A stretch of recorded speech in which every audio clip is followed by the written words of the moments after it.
Presentation of Fox Sports. We are Baltimore. We are Arizona.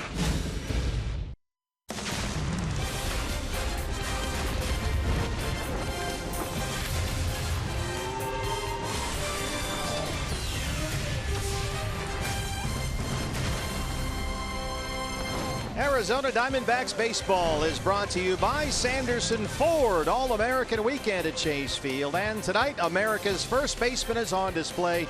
20,000 Goldie bobbleheads handed out to a house full of fans. It's the D-backs and the Giants on Fox Sports Arizona. Good evening from Chase Field and welcome to the broadcast. Steve Berthew, Bob Brenly along the way. Game 2 of a 3-game set. Jeff Samardzija on the mound for San Francisco. Patrick Corbin on the mound for the Diamondbacks. And it's Shark Week, Bob, so the Shark Samardzija will have to deal with Jake Lamb. Yeah, and he better be careful. Jake Lamb may eat him. I mean, Jake Lamb has been red hot over his last 14 games. He's hitting nearly 400. 11 extra base hits, 6 of those have left the building. Jake Lamb hitting righties, hitting lefties, hitting everybody right now. And back in the cleanup spot tonight, batting from the left side behind the right hand hitting Paul Goldschmidt. We've seen the Giants twice before this year. Both times Buster Posey was really in a slump, but lately, as he always seems to do, he's figured it out. Yeah, he's no question the leader of this Giants team. They've played tremendous ball lately, and he's a big reason for it. Last 17 games hitting over 400. And also helping defensively. He's thrown out 50% of the attempted base stealers this year for the Giants. Well, the Giants are in here. The time is now for the Diamondbacks to make a move and pick up some ground in the National League West. Samardzija and Corbin, the Giants and the D-backs when we come back. Diamondbacks baseball on Fox Sports Arizona is brought to you by CenturyLink. Switch to CenturyLink Prism TV for an advanced TV experience. Learn more at cprismtv.com. By Jack in the Box. Taste the all-new Double Jack Burger today, only at Jack in the Box. And by your Valley Honda dealers, where you get more standard features for less money.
Fox Sports Arizona is brought to you by Lone Butte Casino. Get in on big wins. By Chaz Roberts Air Conditioning and Plumbing. Choose Chaz. by Tire Pros. For the best selection of Continental and General brand tires, visit your local Arizona Tire Pros today. And by Mike's Hard Lemonade. Flavor starts here. Please drink responsibly. Well, it's Goldie bobblehead night, so the mojo is in place for Patrick Corbin. The Diamondbacks taking on Jeff Samardzija and the San Francisco Giants. The first pitch from Chase Field is coming up next right here on Fox Sports Arizona.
It's July in Phoenix, Arizona. We are all buttoned up inside Chase Field in downtown Phoenix. Steve Berthune, Bob Brenly along the way. D-backs and Giants, second of a three-game series. The last time the Giants lost a series against an NL West team was when the D-backs swept 4 at San Francisco. That was the middle of April. Diamondbacks still with a chance to take this series, but they have to step up tonight and get a win and even this thing before tomorrow's finale against Bruce Bochy's Giants, Bob, who have won 15 of their last 20. They're 6 ahead of LA atop the division. Yeah, and here's how Boch is going to line them up tonight. Gregor Blanco playing center field. Angel Pagan celebrating a birthday out in left field. Brandon Belt at first base. Buster Posey back behind the plate tonight. Brandon Crawford at shortstop. Mac Williamson will get the start in right field with Grant Green at second base. Ruben Tejada at third base, and the Shark Jeff Samardzija, the right-hander, on the mound. And the left-hander for the Diamondbacks, he is your Arizona Ford starting pitcher. It's Patrick Corbin. 4 wins in 16 starts. Patrick really struggled to throw strikes in his previous start. That was Sunday at Coors Field when he walked 5, gave up 6 runs, and lasted only 4 1/3. Yeah, he gave up 6 earned runs in his last start, as did Jeff Samardzija in his last 2. So both of these starting pitchers trying to get back on track here tonight at Chase Field. Our eye on defense for the D-backs, brought to you by Nationwide Vision Centers. Well, we knew this was going to happen. Chris Herman getting some starts in the outfield. Tonight he'll be out in left field with Michael Bourn in center and Yasmani Tomas over in right. It'll be Lamb and Segura on the left side of the infield. Gosselin and Goldschmidt on the right side. Wellington Castillo behind the plate for lefty Patrick Corbin. Brian Knight is our plate umpire tonight. He'll have the balls and strikes. There's Brian Knight. Tony Randazzo is at first base. Todd Tishner at second, and the crew chief Bill Miller is at third. The Giants since May 11th have gone 34-13. That's the best record in the major leagues over that span. And even with so many guys injured, no panic tonight, no Duffy, no Hunter Pence, they still find ways to win as they did last night. Well, you know the fans of the Giants believe in this even-numbered year thing, since the Giants have won the World Series going back to 2012. Every even-numbered year, or actually 2010. Yeah. Every even-numbered year. I think the players are starting to believe it too, because it doesn't seem to matter who's in the lineup for Bruce Bochy. They find a way to win ball games. Well, the Diamondbacks have to find a way to win at home and start tonight, even this series at a game apiece. And it's up to Patrick Corbin to step up big time tonight. Gregor Blanco will lead it off. And we are set to go in the second of a 3-game set, the D-backs and the Giants. Blanco a couple of singles last night, 254 on the year. No Denard Span in the starting lineup, still out with that stiff neck. You know, I don't think Bruce Bochy really gets the proper recognition he deserves because of his aw shucks personality. I didn't do anything. I just filled out the lineup card and let him go play. And we've had a little fun with the way Boch approaches his daily job, but you can't argue with the results. As I said, it doesn't matter if he has his A team on the field or his B team, or in the case of this series, his C team at some positions. One of the great managerial runs in the last half century in the major leagues. No question about that. And once again, in an even numbered year, they are leading the division. The 1-1 on Blanco. Chops it back to the mound. Patrick Corbin, excellent athlete, spins, throws it out, one away.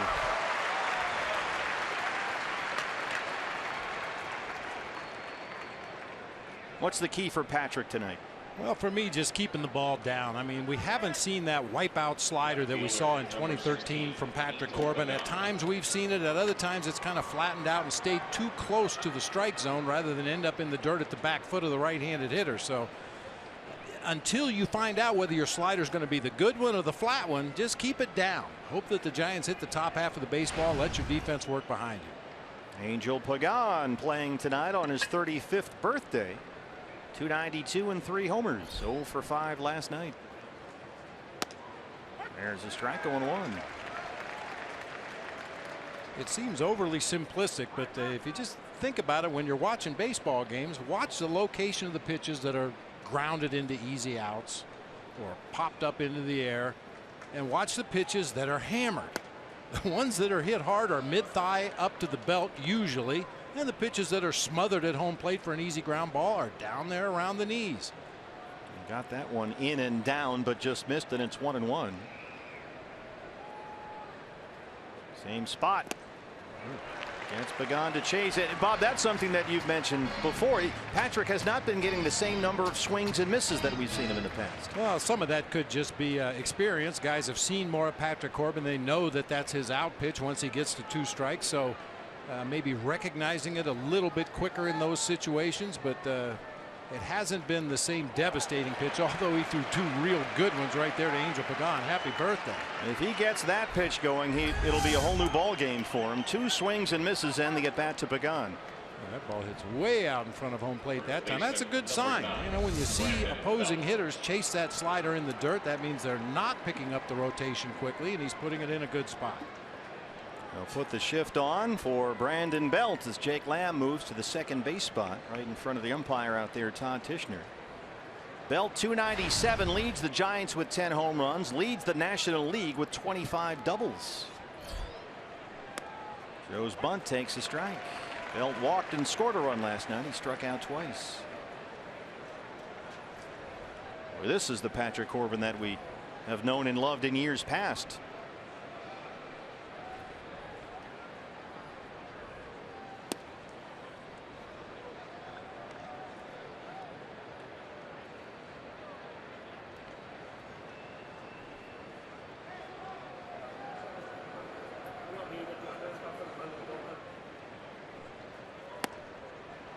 Great location there. 1-2. Spotting the ball really well so far. Oh.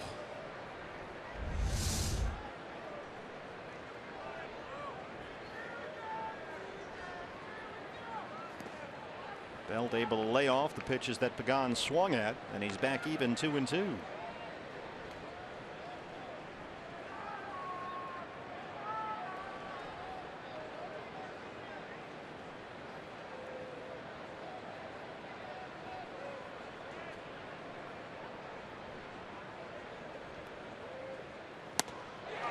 Patrick Corbin, a 1-2-3 first with 2 strikeouts. Diamondbacks coming up.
Arizona Ford, starting pitcher for the Giants, is Jeff Samardzija, 8-5, a 3.91 ERA. One of those wins coming here at Chase Field. That was May 13th when he pitched 8 full innings against the Diamondbacks and allowed only 1 run. He'll work his fastball both ways. A hard sinking two-seamer, a cut fastball away from the righties. He has a slider and a splitter, but hasn't used them as much this year as he has in seasons past, especially recently. Segura born Goldie here in the Diamondback first. A tremendous start for Patrick Corbin. Now we'll see if the Diamondbacks, as they did last night against Johnny Cueto, can strike first. Segura 311 and 5 homers with 100 hits this year. That's second in the National League behind only Washington's Daniel Murphy.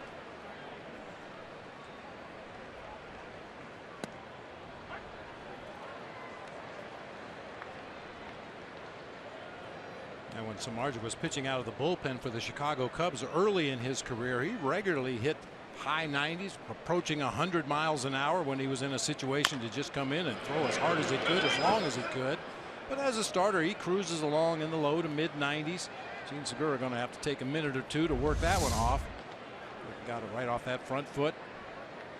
Oh, boy, it's just been a rash of those types of things lately with the Diamondbacks. Socrates Brito broke his toe. Michael Bourne took one hard off the top of the foot last night. And now they're out there to have a look at Gene Segura. You know, and sometimes it's dependent on the position of your foot when the ball hits it. Watch Gene Segura as he rolls onto the outside of his left foot. His toe is actually up off the ground. Might have been fortunate if his foot was flat on the ground. There would have been no give whatsoever. Ryan DePanflo out there with Chip Hale.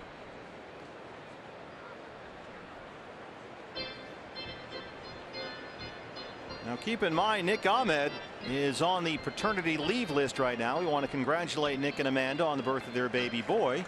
We're told everybody is doing just fine. That's great news. So Segura is the shortstop. Phil Gosselin in there at second base tonight.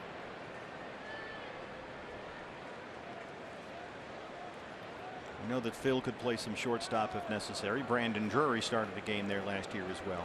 Here's Socrates Brito and that fractured toe. David Peralta on the DL with a bad back. Now, the funny thing is the trainer and manager come out there to talk to Gene, and it didn't stop hurting. You just mentally go to a place where you can manage it. You know it's going to bark every time you put weight on it, but you convince yourself that you can continue to play. Well, he's set up outside. Segura can't lay off, and it's a strikeout for Samardzija. A lineup for Chip Hale's Diamondbacks tonight. Gene Segura, as you mentioned, starting at shortstop tonight with Michael Bourne making his way to the plate out in center field. Paul Goldschmidt at first. Jake Lamb at third.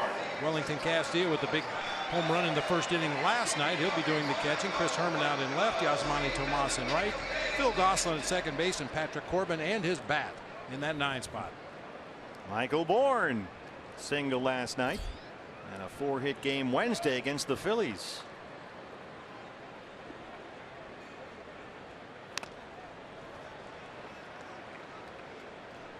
Michael Bourne, 265 and 2 home runs on the year.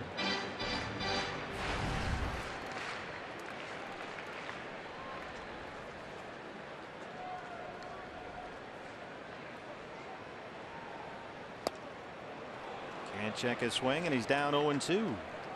Bourne with excellent career numbers against Jeff Samardzija. 8 for 16, including 3 doubles.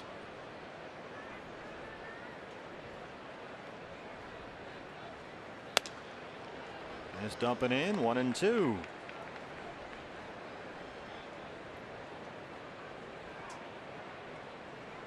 I mentioned Patrick Corbin and his bat in that 9-hole. That's something to keep an eye on in this game. The two pitchers swinging the bats. They both take great pride, and Samardzija thinks he's a power hitter. Well, he's a power pitcher so far tonight. 2 strikeouts. Our eye on defense for the Giants, brought to you by Nationwide Vision Center. It's Mac Williamson. He'll be out in right field. Gregor Blanco in center. Angel Pagan over in left field. Ruben Tejada and Brandon Crawford on the left side of the infield, with Grant Green and Brandon Belt on the right side. Buster Posey back behind the plate tonight, and Jeff Samardzija on the mound. Big ovation for Goldie on his bobblehead night here at Chase Field.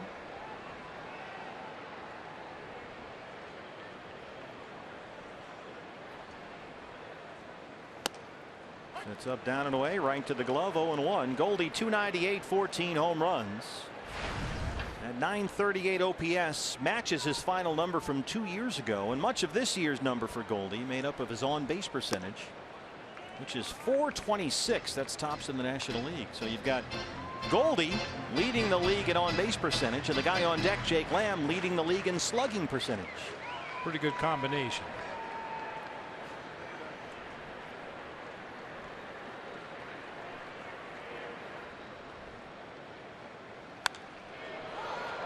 One and two. Samardzija with a little El Tiante of his own out there, not quite to the extent that we saw from Johnny Cueto last night, but he turns his back almost completely on the hitter, just as a timing mechanism to make sure his body gathers into the right spot before he drives toward home plate.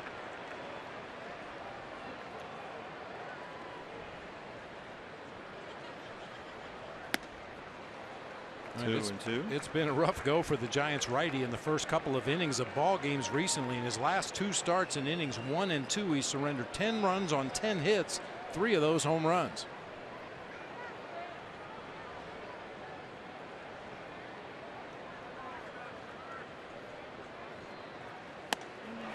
Well, he strikes out the side. He gets Segura, Bourne, and Goldschmidt. No score at Chase Field.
Petco Park in San Diego. David Ortiz, Bryce Harper, Mike Trout, all the baseball superstars will come together for that primetime event.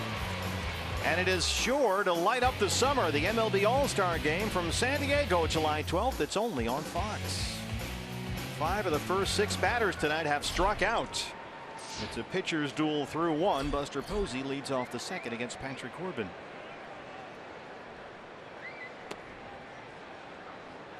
Posey 288, 9 home runs, had a homer Thursday against the Oakland A's the night off last night.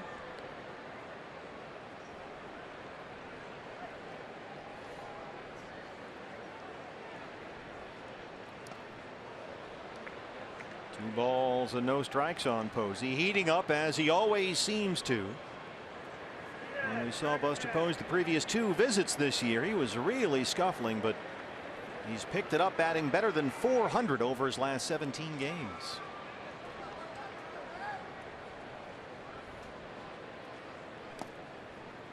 Patrick behind immediately, 3 balls and no strikes.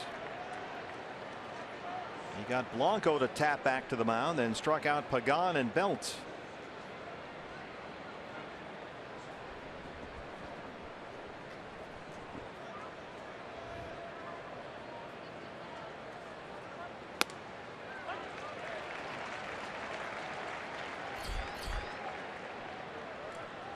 Brandon Crawford, the shortstop. on deck, leading the Giants in RBIs this year. A leadoff walk. Well, this is how Shelby Miller got in trouble last night. He walked Crawford to open up the second, walked Belt to open up the fourth. Both runners scored. And the free pass to Posey starts the second. Here's Crawford now. 273, 7 home runs. No shortstop in baseball has more RBIs than Brandon Crawford. He leads the Giants. And this is where the problem started for the D-backs last night. The guys at the bottom of this Giants order, the 5 through 8 hitters, hit 500 combined with 4 extra base hits. They drove in 6 runs. Ducks on the pond. And that one is hammered into right. Posey will take the turn and head for third as Tomas backhands it in there. A walk and a single open up the Giants' second against Patrick Corbin.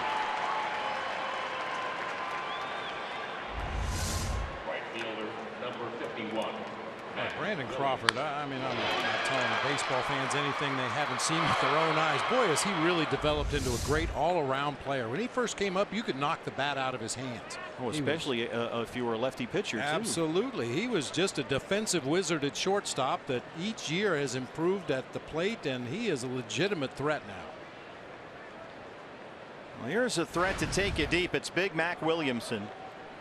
6'4", 240 from the right side. 222, couple of home runs. Only 21 games with the Giants this year.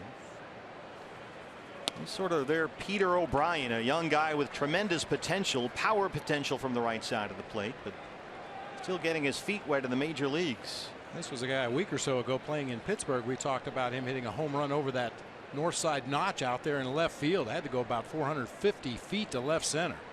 He hit some tape measure shots in the Cactus League this spring. And he has been, Mac Williamson, back and forth from AAA Sacramento 4 times in the last 2 months as they've had their share of outfield injuries. Hunter Penn still out with that Achilles or a hamstring problem. Jared Parker, who homered here last night, only 3 for 23 against left-hand pitching, so Williamson gets the start in that outfield spot. There's a strike, 2-1.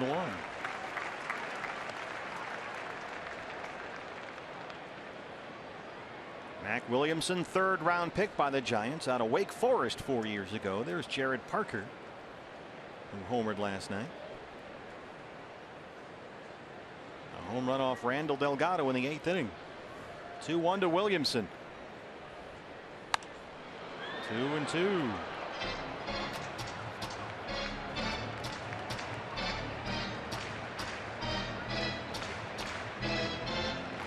Buster Posey, after a leadoff walk, is at third. Brandon Crawford, a single, is at first. Nobody out.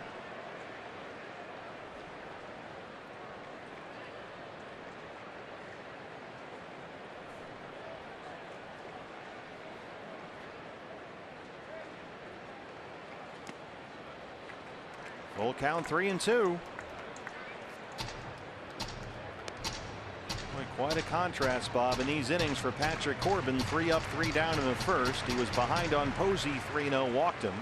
Crawford belted the first pitch into right for a single. Now a full count on Williamson.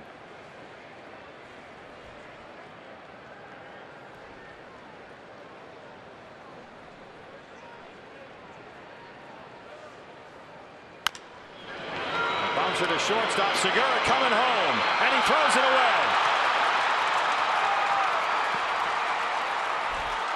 Giants take a 1-0 lead. Crawford ends up at third. Williamson at second. They had Buster Posey dead to rights, and they let him escape. Yeah, unfortunately, Gene Segura throwing on the run. From a sidearm angle, that ball really tailed away from Wellington Castillo right there. Welly was ready to initiate the rundown of Buster Posey, who had stopped right there, knew he was going to get hung up in the rundown, and then the throw gets away.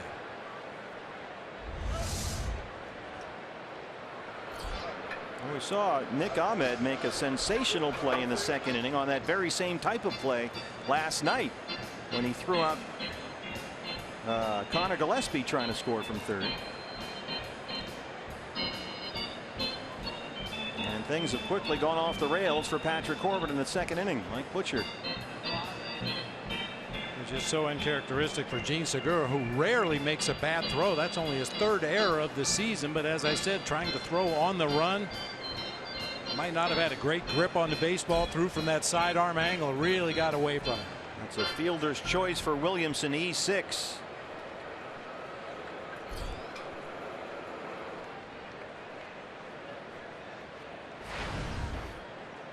Grant Green.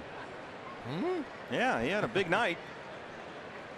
Brought up from AAA before the weekend. 4 hits and 9 at bats with the Giants so far. And a couple of RBIs last night. A 2-run single in the 4th. There's a strike, 0-1. You know, I'm not saying the Giants are going to win anything this year, but teams that do win get contributions like this. You call a guy up from the minor leagues, you're not really expecting a lot, and he surprises everybody, contributes offensively and defensively, even if just for a short period of time until you get your horses back on the field. Every good team needs that. Well, they have so many infield starters who are injured, and their backups are injured as well. Kelby Tomlinson is out. They have picked up Ramiro Pena, but he sprained an ankle last week when he collided in the outfield with Big Mac Williamson. So that's when they had to go get Grant Green from AAA Sacramento, and so far he's 4 for 9.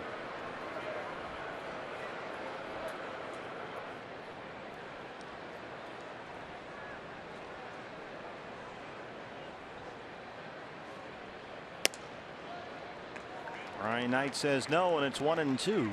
Green has only played 2 games for San Francisco this year, but he's had 2 hits in each game.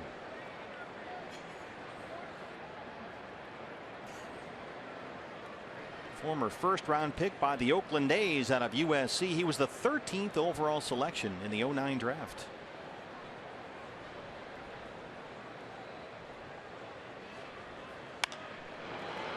This one up in the air along the right field line. Long run for everybody. And Gosselin overruns it.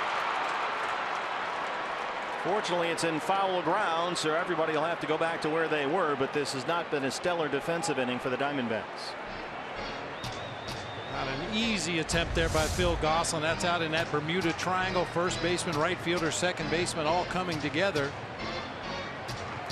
Everybody gave way to Phil Gosselin, who looked like he had the best angle on that ball, but maybe got underneath it a little bit too far, couldn't make the play. So Grant Green gets a second life, down 1-2.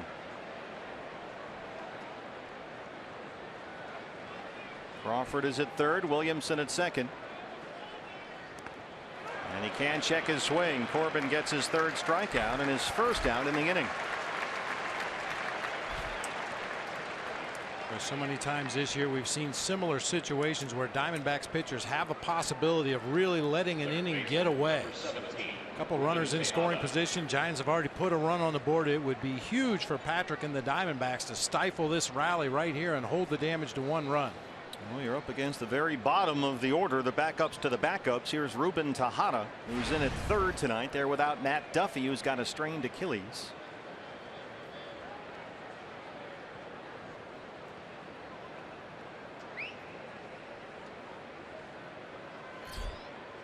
Tejada acquired from the Cardinals, 0 for 7 so far as a Giant.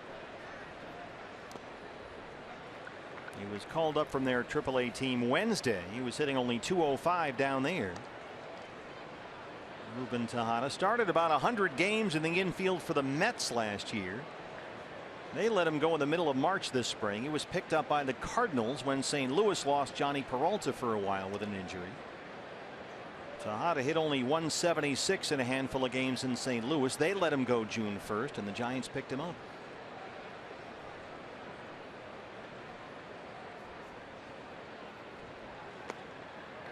Able to lay off that time, and he's ahead 2 balls and no strikes. Pitcher Samardzija on deck.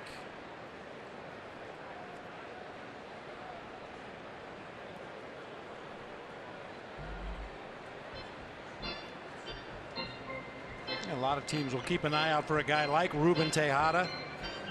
Maybe bounces from team to team, but he gives you infield insurance. He can play all over the diamond. He's a veteran guy that's, you know, plays the game at a high level. not necessarily an offensive player, but every team looks for that insurance, especially at the shortstop, second base position. And if you were watching the postseason last year, you'll remember that Tejada was the guy that got wiped out by Chase Utley on that play at second base.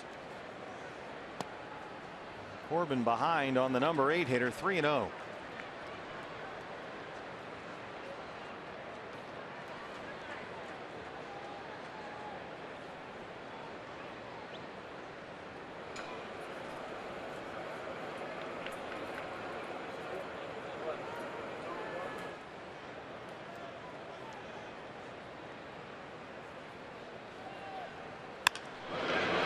Base hit. Crawford will score, and it's 2-0 Giants.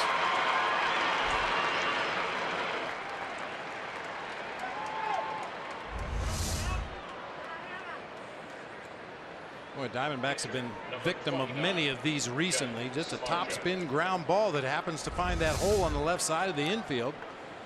That's a base hit, and Tejada will get an RBI, but a smothered ground ball on 3 hops, it just dribbles through that left side. Those really hurt. The pitcher Samardzija, still only 1 out in the second. 5 for 34 this year.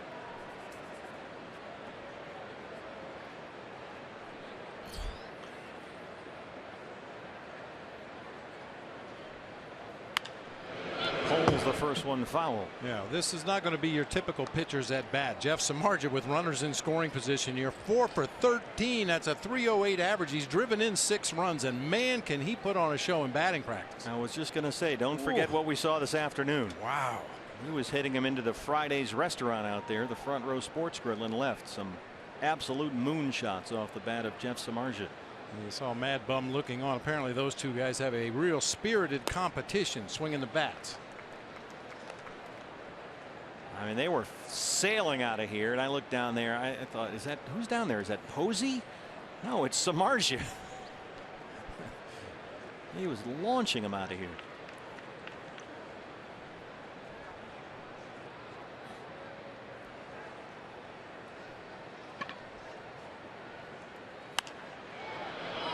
Out of play.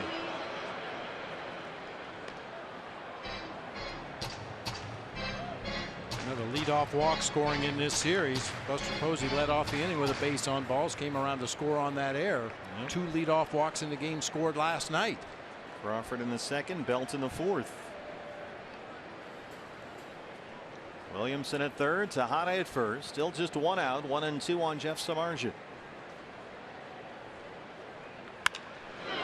Roller to shortstop. Segura bobbles it. They're going to have to hustle. They won't be able to turn 2, and Williamson scores. A rough defensive inning for Gene Segura at shortstop. That one cost him a run. He's got it near the heel of the glove, and rather than the ball sliding down into the pocket where he could grab it and start the double play, it just continued to roll out the heel of the glove, had to trap it against his body, and that ruined any chance for the double play. No error, because you can't assume the double play. It's a fielder's choice and an RBI, and it's 3-0 San Francisco.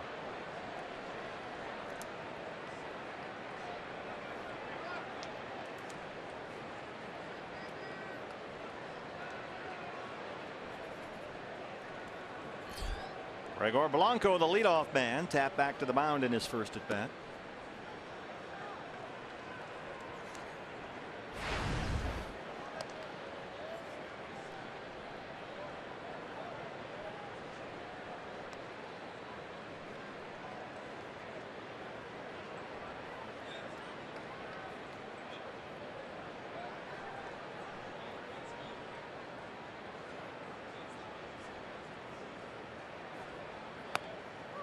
One and one.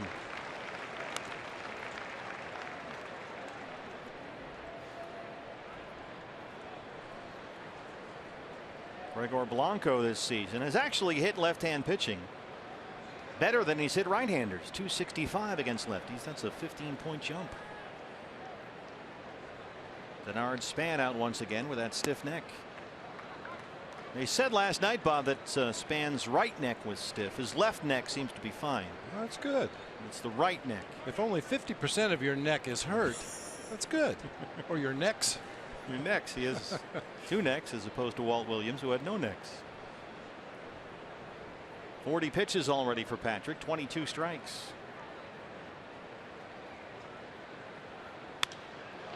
This is lifted out to Chris Herman in left field. And the inning ends. But some dicey D-back defense leads to 3 Giant runs.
Nothing. Lowe's home field advantage.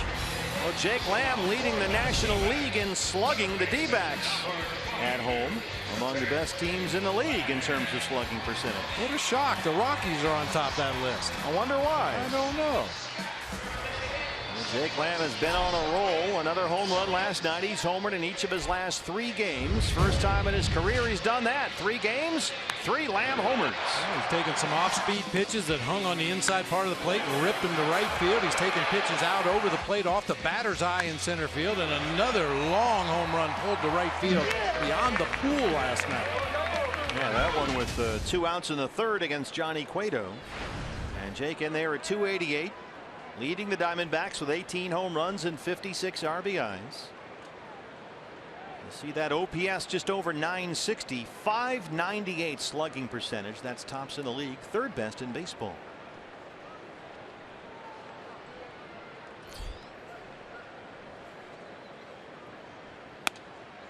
Shift is on for Lamb, and there's strike 1. Crawford really kind of shading toward the second base bag.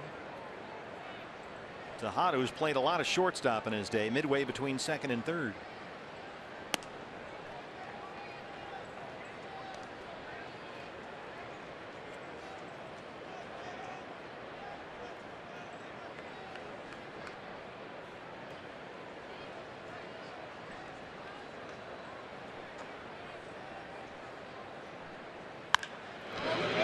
Bouncer to second for Green from the outfield grass. 4 up, 4 down for Jeff Samardzija.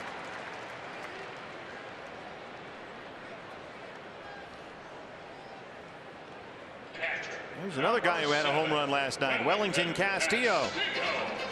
279 and 9 homers, a 2-run home run off Johnny Cueto in the 1st inning last night. It was Wellington's first homer at Chase Field since April 24th. That was really good to see. He's gotten a lot of hits recently, but they haven't exactly been ropes to the gap. He's had broken bat hits that have dropped in, some little soft line drives that have fallen in front of the outfielders, but really got into one last night. Well, Wellington has hit safely in 4 of his last 5. 3 hits Wednesday against the Phillies, a couple more hits last night. Hashtag beef mode.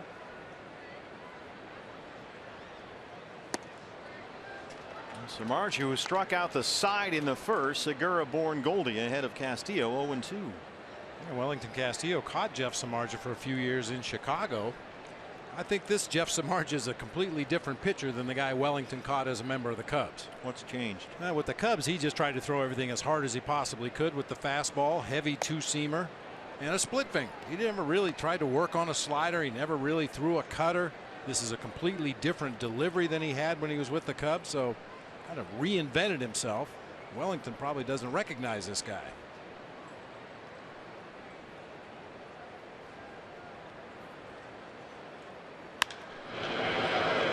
At shortstop. And it's taken Samardzija just 20 pitches to get the first 5 outs, and now he'll work to Chris Herman. Samardzija got off to a great start with the Giants. He was 7-2 in his first 10 outings, but things for the most part have not gone that well for him lately. 1 win in his last 6 starts. An ERA over that span that's almost 7, and he's been hit hard his last 2 times out. But so far so good. 5 up, 5 down. Here's Herman. 285, 6 home runs.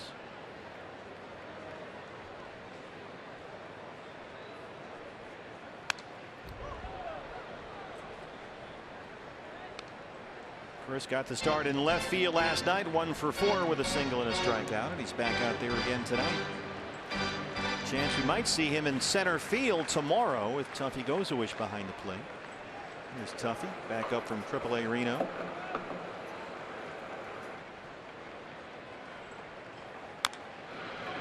A little slow roller tapper. Samardzija, great athlete. Looks like he hit Herman with a throw.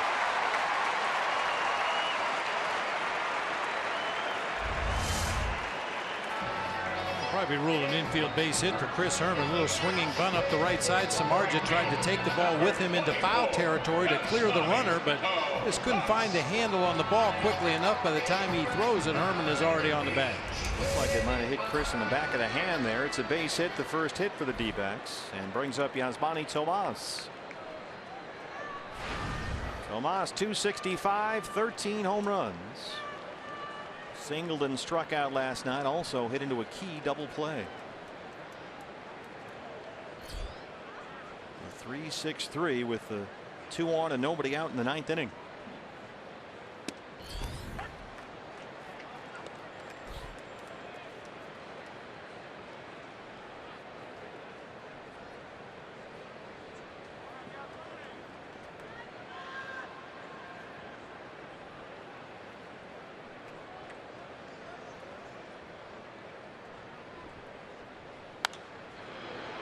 Oh, and 2. Tomas now with a 5-game hitting streak. He's hit safely in 10 of his last 11 games.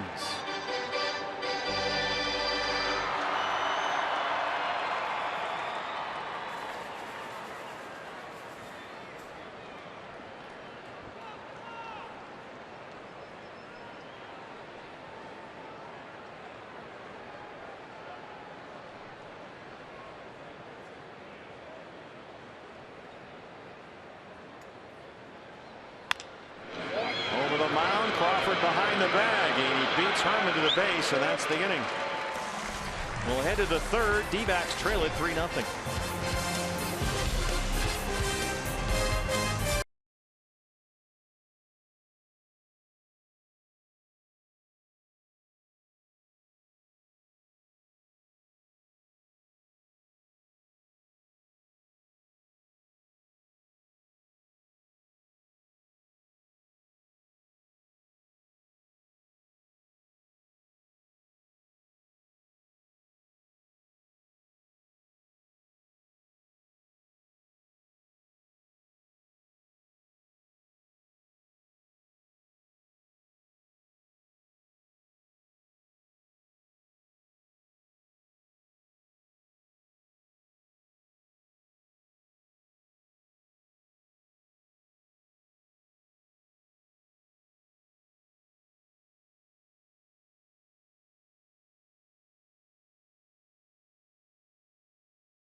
This day back in 1963, they call it the pitching duel of the century. Juan Marichal, a 25-year-old right-hander for the Giants, hooked up with Warren Spahn, 42 years old at the time. 16 innings of shutout baseball before Willie Mays hit a home run in the bottom of the 16th to win the game 1-0.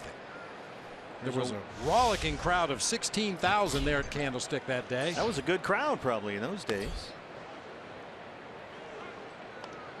There's a wonderful book that was written about that one game, and I have it at home. It's called The Greatest Game Ever Pitched by Jim Kaplan. The pitching duel of the century. Juan Marichal and Warren Spahn. Spahn went 15 1/3, gave up 9 hits, including the game winner, the home run to Mays. He only struck out 2 batters. Wow. Juan Marichal, on the other hand, in his 16 innings of work, gave up 8 hits, struck out 10. The big unit in the house tonight.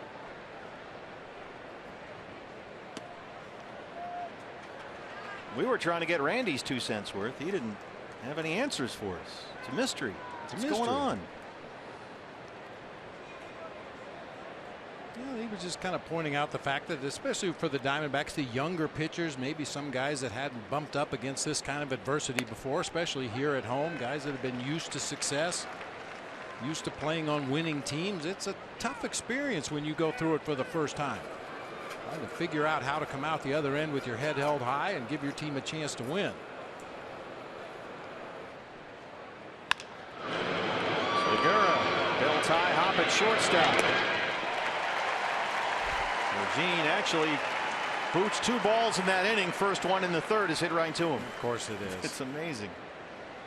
So a big smile from Segura after he retires Pagan. That brings up Brandon Belt.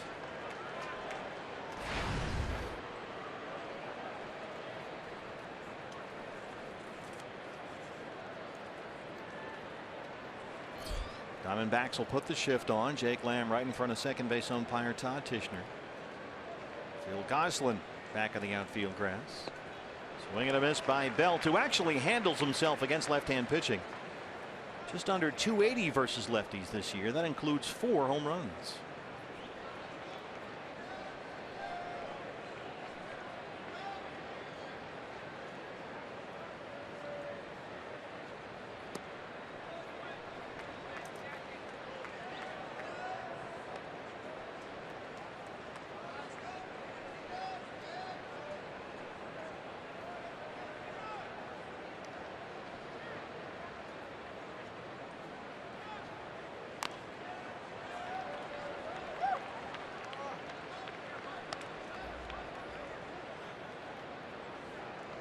Did that hit the bat or the shin guard? I think it hit the bat, but look, it hits the bat way back there, right in front of the catcher's mitt as he checked his swing, but dropped the barrel down behind himself, and that's where the ball hit it. 1-2. Well, it just seems, Bob, that Patrick Corbin cannot get opposing hitters to chase pitches outside the zone like he had previously. It's been a consistent pattern this year. They are laying off that slider and just waiting for the fastball. And unfortunately, many times that they have done that, that fastball has been elevated over the plate where they can really put a good swing on it. That one got in on his hands, and it stays 2-2. And falling into those favorable hitters counts way too often, and some of it is a byproduct of guys laying off that slider, but he's already had 4 3-ball counts in this game, including 3 times going 3-0 on a Giants hitter.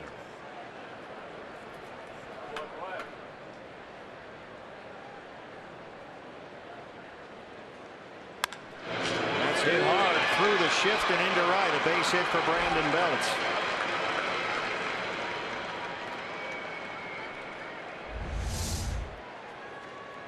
Fastball location, center cut right down the middle of the plate to a real good hitter. He's just going to bang that right through the shift for a single. There's Posey, who walked and scored to lead off the second.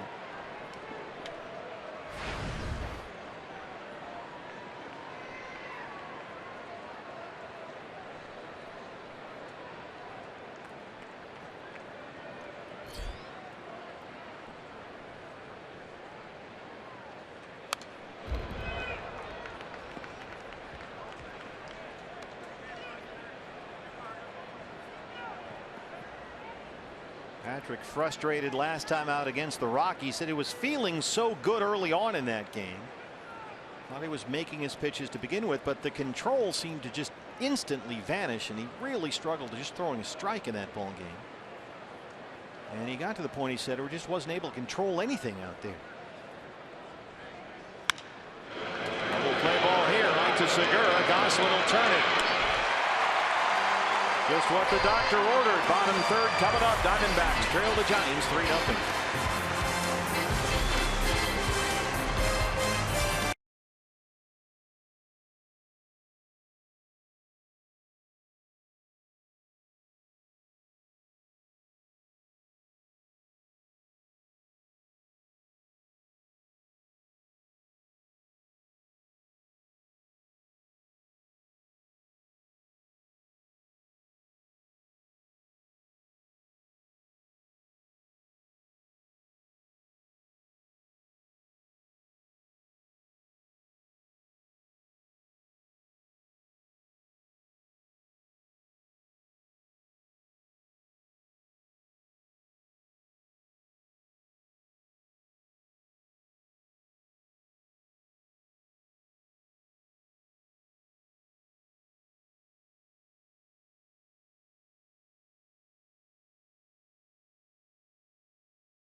Nothing goes together like Wetzel's pretzels in a Goldie bobblehead. D-backs trail the Giants 3-0. There's Gambo and his fiancee Chelsea. They're getting set to get married at Lake Como coming up soon. Gambo on the pre and post game show as D-backs Live continues to welcome new guest analysts during these home games. Tomorrow, Matt McConnell, the Coyotes terrific play-by-play guy, will be our VIP. Then Tuesday, John Chaika, the Coyotes GM. Jude LaCava from Fox 10 on Wednesday. Gambo after the game tonight. D-backs Live VIPs brought to you by Nissan all month long. Here's Phil Gosselin. Gambo's got a whole thing going. They're going to get married out there in Italy. They're going to honeymoon at Lake Como. George Clooney will be there. Wait, what? That doesn't surprise me. Oh, no, never. Clooney canceled. Oh, okay. Yeah, there they are.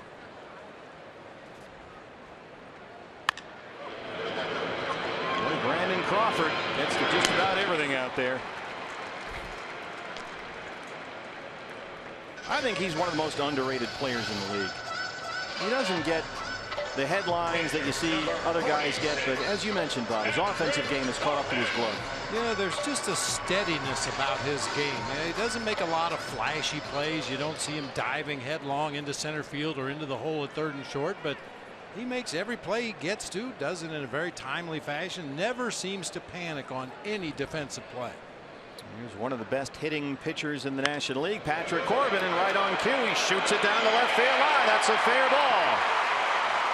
Patrick's at it again, a one-out double. That's Patrick's 12th base hit of the season. He was hitting .314 before that at bat. Well, the first time through the order, he's had the best at bat against Jeff Samardzija. Yeah, that's a shame. It's a tough pitch, sinker on that outside corner, moving away and down, and Patrick stayed right on it like he knew what he was doing.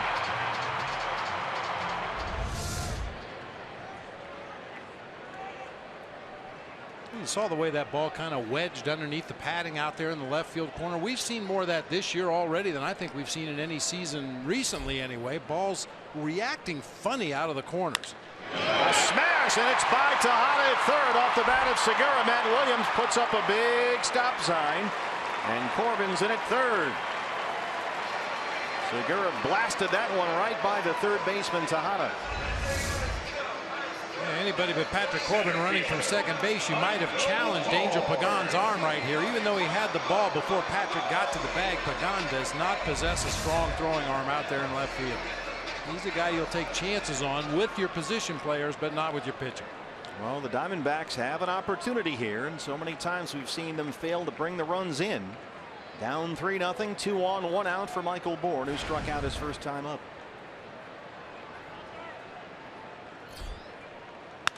Up the middle, but right at Crawford. And Grant Green can't turn the double play. Corbin scores. Diamondbacks on the board as Bourne beats it out. Michael frustrated with himself, but they at least get the run home from third. His speed kept him out of the double play right there and allowed the run to score. I mean, there was no mishandling there at all. Just took too long to turn it, and with Michael Bourne's speed and that runner at third base, he knows if he beats this relay, gets an RBI and puts his team on the board. So a run is in. Bourne at first, 2 down for Goldie, who struck out to end the first.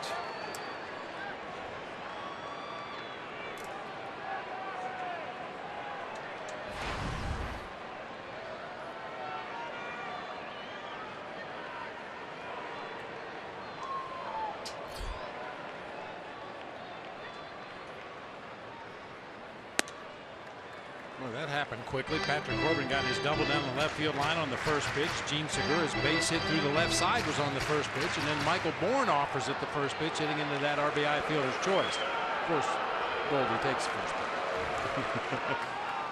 He'll probably take a few more before he's done, leading the National League in on-base percentage. Like that one, 1-1.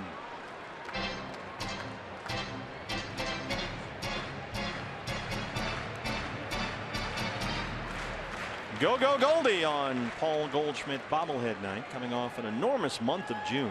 20 RBIs in 26 games. He hit .350 last month.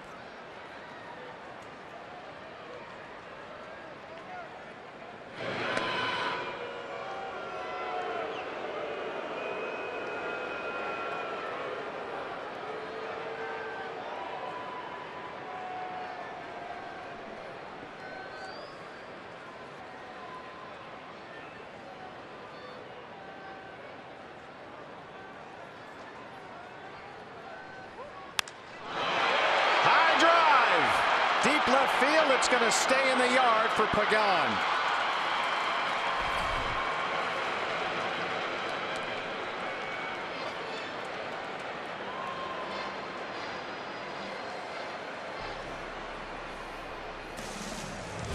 Diamondbacks get one back. We are through 3.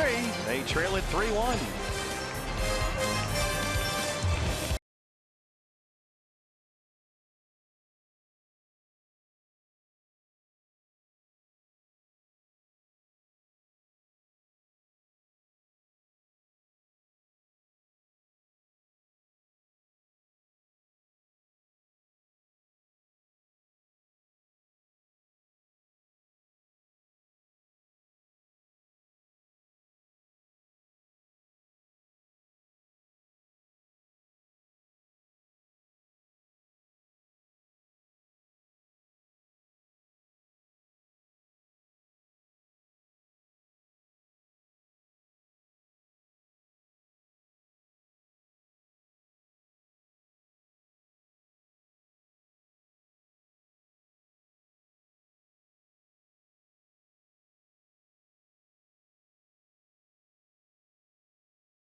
As we start the fourth, greater coverage of baseball brought to you by T-Mobile. A look around the rest of the National League West. Dodgers are hosting the Rockies. They lead it 2-0. That's in the third inning.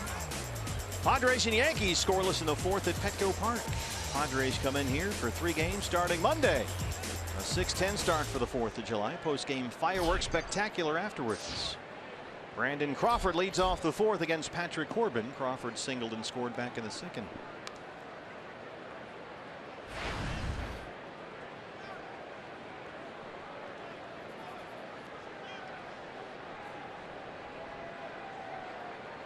Crawford right now 10 hits and 10 RBIs in his last 21 at bats. And a homer Thursday night in their win at Oakland. Already 1 for 1 tonight. And he's ahead 2 balls and no strikes. This is a guy, Bob, that a few years ago you wouldn't even put in there against the left-hand starting pitcher. But now Bruce Bochy doesn't think about it. That's one aspect of his game that's really improved. Sends this the other way out to Chris Herman, backing up at the track at the wall, and it's gone. Brandon Crawford, that's number 8, and it's 4-1 Giants.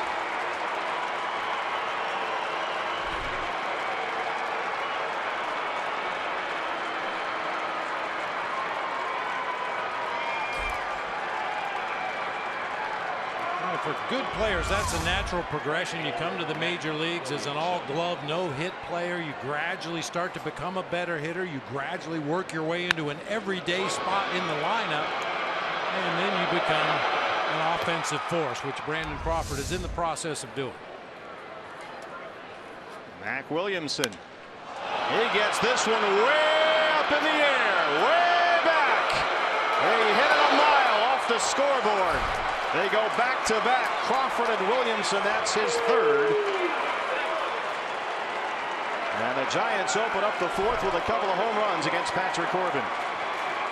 We told you that's what Mac Williamson was capable of. He hit a number of tape measure shots this spring in the Cactus League. And that one may have gone out to Scottsdale Stadium. Yeah, I'll tell you, the Peter O'Brien comp is a good one. This guy has massive power when he makes contact. He does swing and miss quite a bit. But man, when he hits it, it stays hit. 460 feet, 460 on the Williamson homer. Crawford's oppo went 391 according to StatCast, and the home run bug here at home continues to bite Patrick Corbin. It's been a big problem. Grant Green sends this out to Yasmani Tomas. He runs it down for the first out. Patrick Corbin, counting tonight, has now given up 12 home runs in 8 home starts this year. And you can see his record at home. 0-5 in 7 starts with an ERA over 7. He's been much better on the road where he's 4-1. But as of right now, 8 starts at Chase Field. He's given up 12 home runs.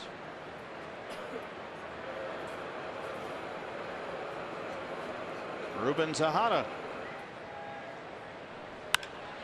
He drives this out to right field. Tomas again, almost the same spot. A lot of hard hit fly balls in this 4th inning against Patrick. It'll bring up the pitcher Samardzija. This series between these two teams has been tough to figure all season long. Diamondbacks swept the Giants at AT&T.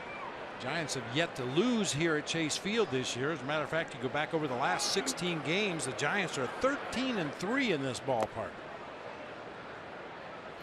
In a span of 7 pitches, Patrick has given up 2 solo homers, 2 fly ball outs. Now behind on Samardzija 1-0.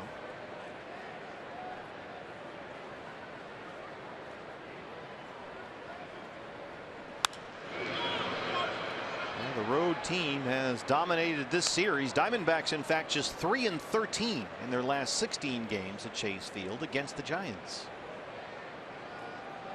Well, the other side of that coin is the Diamondbacks are 12-2 at AT&T over their last 14. Giants are having the same problem in this series. 2-1.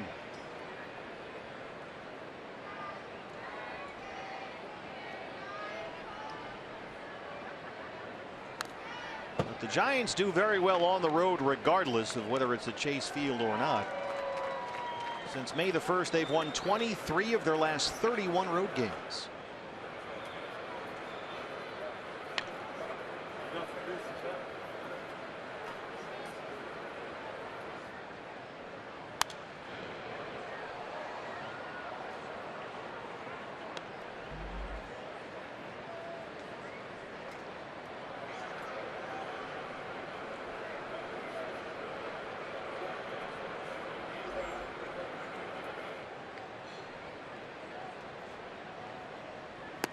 Look out. That bat goes about 8 rows deep as Samardzija strikes out and the inning ends. Fortunately, everybody just fine. Crawford and Williamson back-to-back homers. Diamondbacks down 5-1.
Ball game for Patrick Corbin and for all the Diamondbacks pitchers. Keep the ball down. We talked about it a little bit earlier. When he is down, he's gotten some swings and misses on that nasty slider.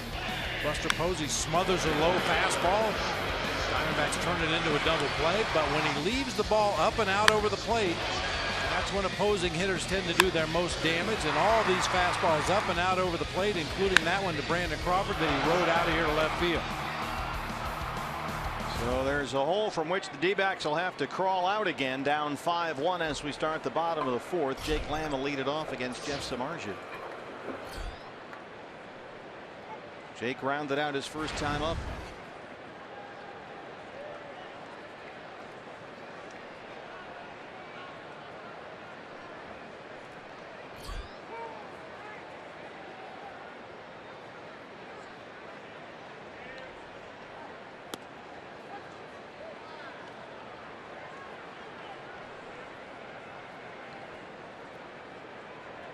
Giants don't shift against Jake Lamb nearly as much or to such a degree as we see other teams do.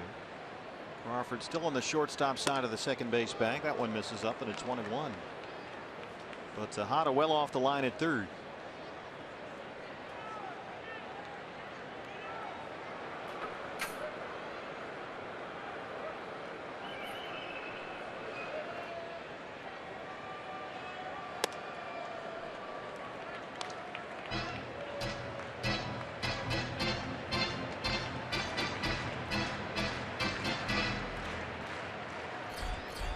Lamb, Castillo, Herman, 4, 5, and 6 in the Diamondback 4th. 2-2.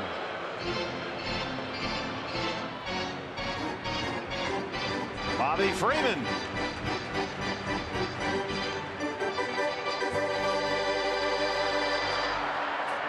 The best in the business right there.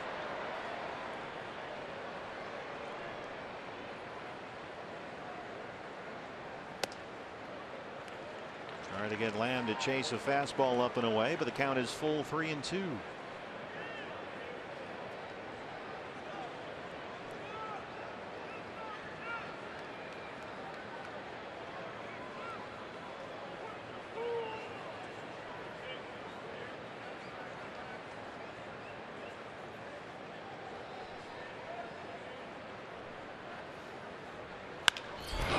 set up inside. He left it out over the plate. Crawford makes a tremendous play, but the throw pulls Belt off the bag. Jake got a hanger right there and knocked it up the middle. That should have been an easy base hit, but Brandon Crawford makes that diving attempt, throws from his knees. May have been there in time to beat Jake Lamb, but he pulls his first baseman off the bag. I would assume that will be an infield hit for Jake Lamb. And it is. Fourth hit for the D-backs. Leadoff man aboard for Wellington Castillo, who grounded out his first time up.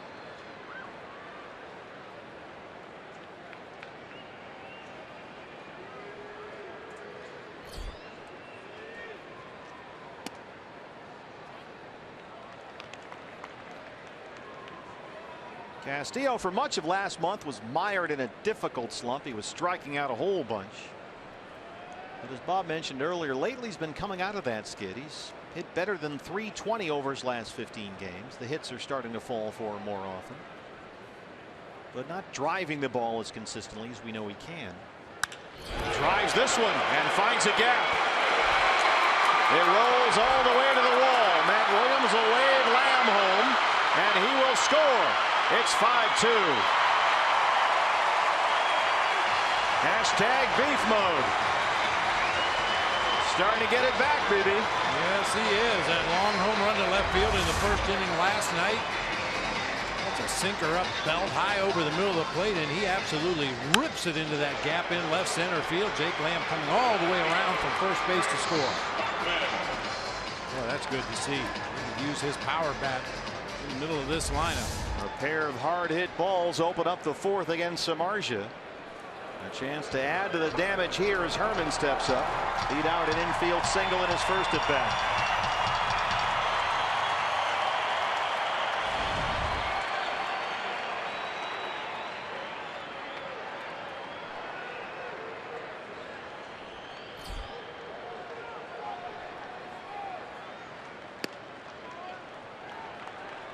Samardzija falling behind in counts.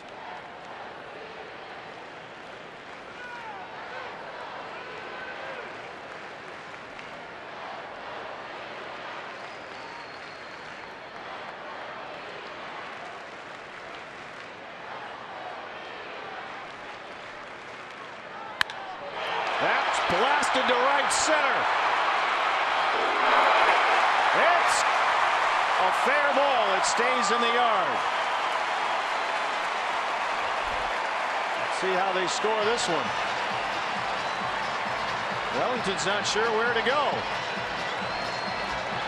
Glenn Sherlock on the phone to see if this one went out. You could have heard it clang off the home run porch out there. And let's have a look. Oh, this ball is really smoked. Samardzija with another fastball mid-thigh, inner part of the plate. Umpires are huddling up behind the mound. That's just a fair ball. Yeah, that's a double. Unfortunately, that vertical stripe on the home run porch out there, if it hits to the right of that, it's a home run. If it hits to the left of it, it's considered in play. Dave Urgetty's trying to come out to the mound to pay Samardzija a visit. The umpires are telling him to wait until they speak with Chip Hale.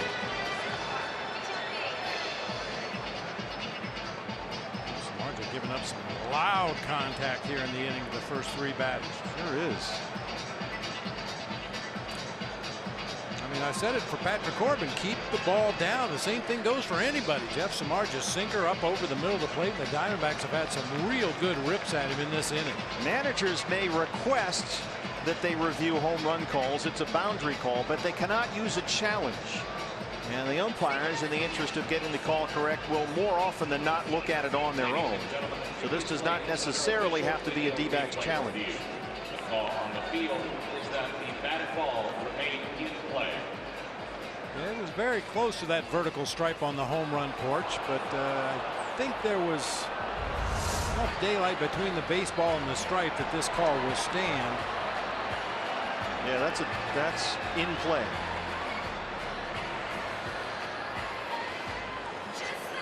Chris wanted it to go out, but it just didn't quite get far enough to the right. If he pulls it another 6 or 8 inches and gets it on the other side of that yellow stripe, it would have been a home run.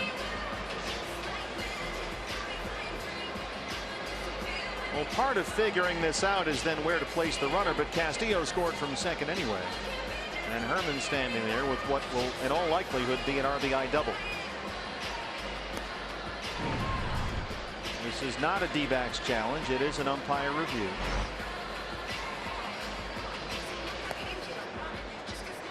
Righetti is standing in front of the Giants dugout. He can't wait to get out there to talk to his pitcher, but the umpires are making him wait until they finish the call from New York. I wonder why. I mean, that's not going to change Dave Righetti's mind. But because the mound visits have to be timed. He could be out there for 2-3 minutes, however long this takes. So he's required to wait until they can start the clock. Why not just have one of the other umpires that are still on the field start the clock when Righetti gets out there? I mean, this seems to me to be a waste of time, knowing that the pitching coach wanted to make a visit. Now he will, and we'll wait 30 more seconds. The call is confirmed, so Herman will get an RBI double. Castillo will score. And it's a 5-3 ball game, and now Righetti can start his mound visit. There are already only 17 seconds left on the clock. Those last 5 pitches that Jeff Samardzija has thrown. Base hit by Jake Lamb up the middle of the field. Then he threw a ball to Castillo before giving up that double. Then another ball and another double. Well, Chris Herman tonight 2 for 2. Got to find a way to keep his bat in the lineup. And that's what they've done by moving him to the outfield. He may be in center tomorrow, we'll see, but for now he's at second. 2 runs are in a 5-3 ball game. Still nobody out, and here's Yasmani Tomas. Well, every strike Samardzija has thrown in this inning has been absolutely ripped. Well, let's hope he hangs one right here to El Tanque. He takes a cut, hits a little roller to shortstop. Herman will stay put. Crawford throws him out.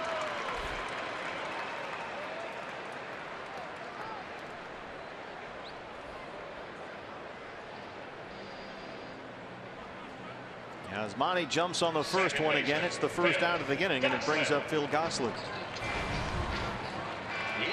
Again, no Nick Ahmed. Nick is now the proud papa of a baby boy. He and Amanda have welcomed their first child. So congratulations to Nick and Amanda. So Nick is on the paternity leave list, which can last anywhere from 1 to 3 days. So Enrique Burgos is up here from Reno to help out the bullpen. Segura starting at shortstop tonight. Gosselin at second.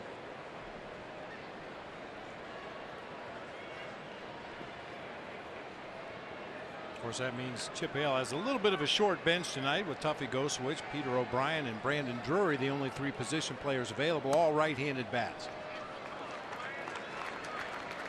And Samardzija behind on Gosselin now. 2 balls and no strikes. Phil singled and walked last night. He's done very well at the plate lately, Phil Gosselin. Last 9 games, 6 of them starts, he's hit almost .360. 2-1.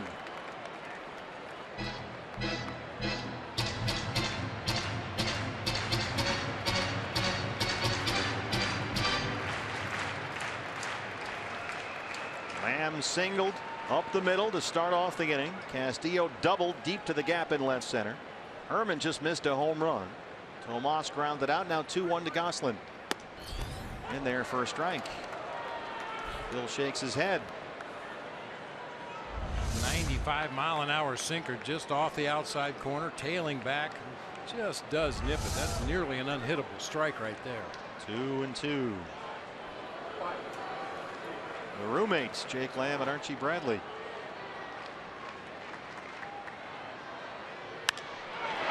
In the air, right center. Blanco is playing very shallow, and he's got to hustle all the way back to the wall. He runs it down, and Herman tags up. That one almost got in over his head.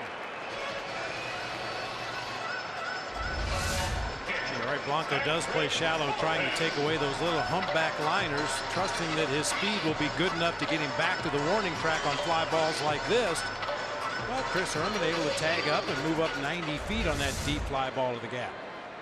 So he's at third with 2 down for Patrick Corbin, who, as he's done so often lately, just sort of carved one the other way down the left field line for a double. And he scored the Diamondbacks' first run. Trying to get Herman home from third with 2 outs. Hard, but right to the second baseman, Grant Green. Diamondbacks get 2 back. Lamb singled to lead off the inning. Castillo found a gap for an RBI. Herman just missed a homer. It's 5-3 Giants after 4.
The Giants 5-3. Don't have plans yet for the 4th of July. Well, fans, we've got you covered here at Chase Field.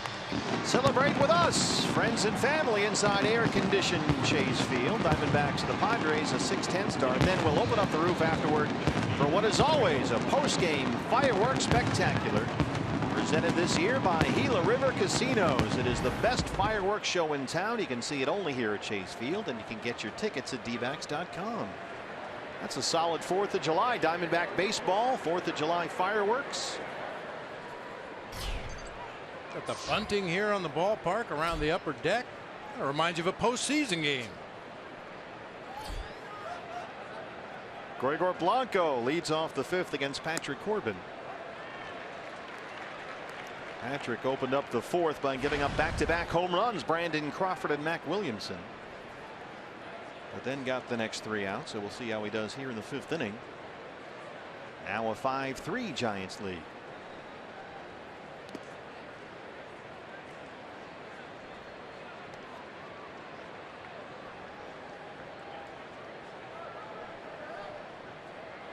Blanco has grounded out, flied out 0 for 2. He's hit the ball well lately. Last 17 games, he's hitting about .320. 1-2. 70 pitches for Patrick Corbin, 42 strikes.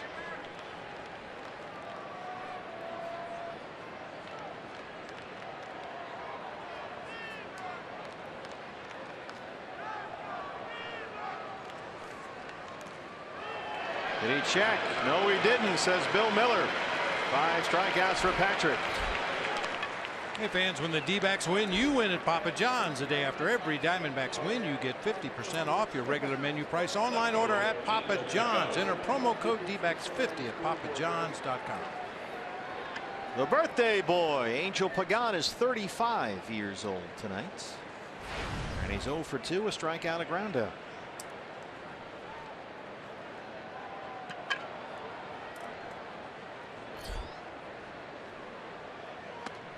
Missed inside. Pagan, the switch hitter, batting from the right-hand side against Patrick Corbin. .294 right-handed this year. He's homered twice as a right-hand hitter.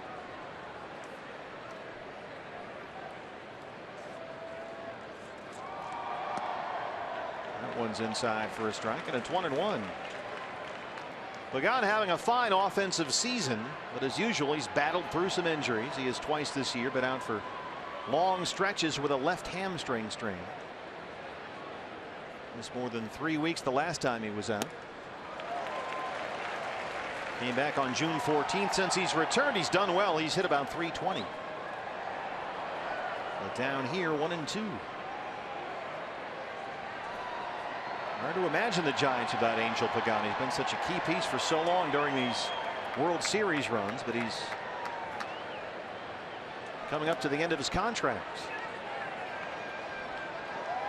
And he spent much of that contract, 4 years, $40 million, on the DL. Yeah, that's the problem.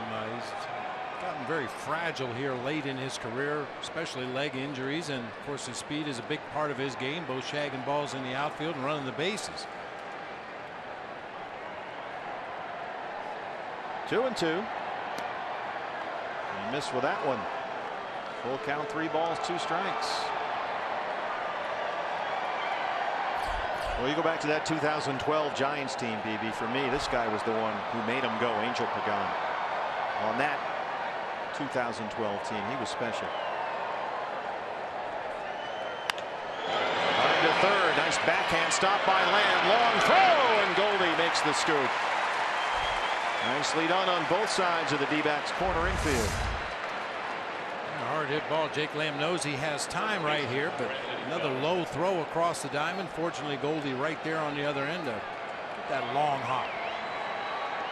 Sigh of relief from Jake Lamb, who's had some defensive issues as of late, especially with the throws, but a very good job there. Brings up Brandon Belt, and the Diamondbacks will put the shift on as Lamb moves into the second base spot.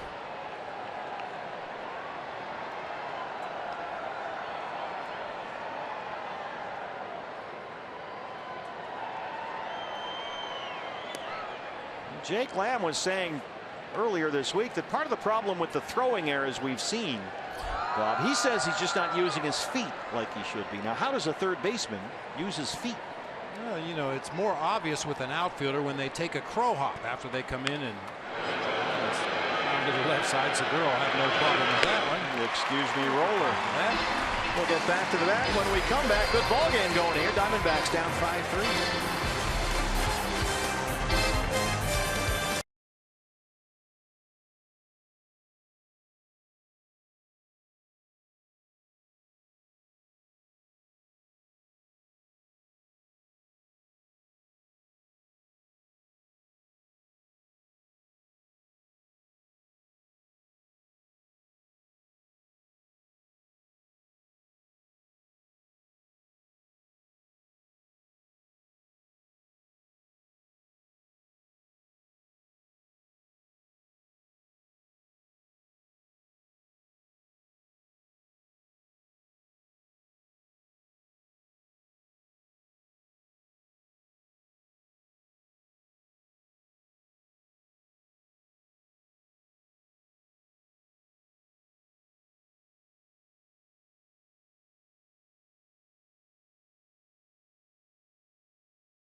Fifth, they trail at 5-3. The lovely Mike and Vanessa are here with us, reminding you fans that you can get your one and only D-backs sombrero at the game July 16th. D-backs and Dodgers. Luis Coronel, a post-game concert following. That's a big day here. Dodgers, sombrero, Luis Coronel, and you guys. Yes. So make sure you come get this hat. You can wear it throughout the whole game and then continue it after the game, right? Now, yes, but my question is, why doesn't Mike have a hat?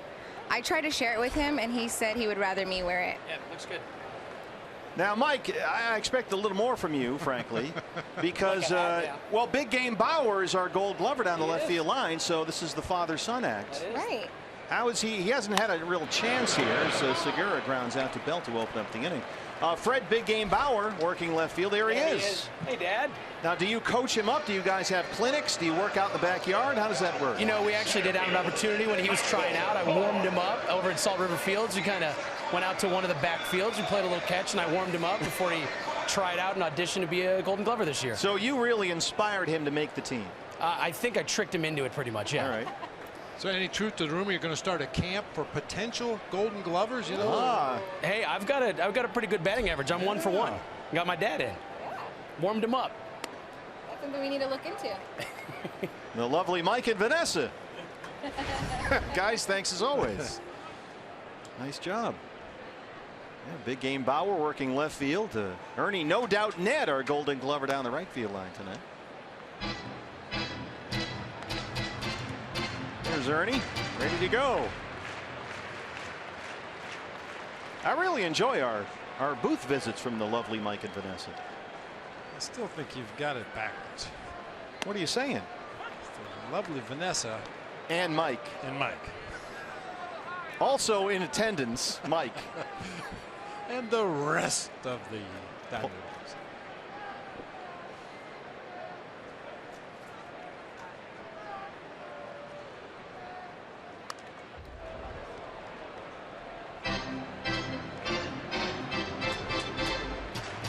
It's a multi-purpose sombrero. Fans may have seen some pictures on the road trip. I actually wore it out in the middle of the river when we were in Philadelphia. I was impressed. Your staff carried the sombrero to like 3 cities. Michael Bourne gets this one out to center again. Blanco playing very shallow, but he does a nice job to hustle back there. He can really cover some ground, Bob. Back it up in center field. Well, yeah, that's a quality that pitchers really love. They like that center fielder to play shallow to take away those humpback line drives that many times drop in front because guys are playing too deep, but still have the speed and the athleticism to retreat on a ball hit over their head and make the play. Some of these big outfields in this division, that's an enormous advantage if you can have your guy playing in like that. Here's Goldie. Not playing in now. I wouldn't think so. Better not be. 5 in a row set down by Samardzija. Jumps ahead 0-1. Goldie 0 for 2 so far. He struck out flight out.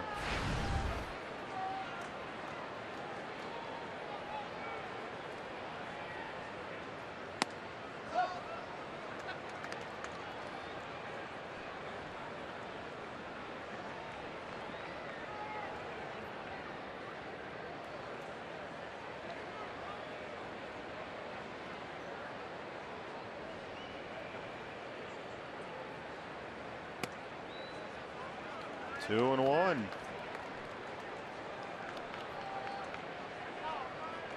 Goldie's hit safely in 21 of his last 23. Had an RBI double and scored a run last night.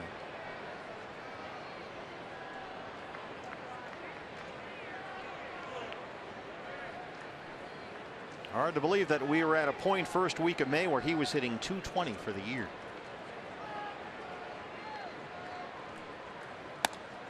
That's in there for a strike, and it's 2-2.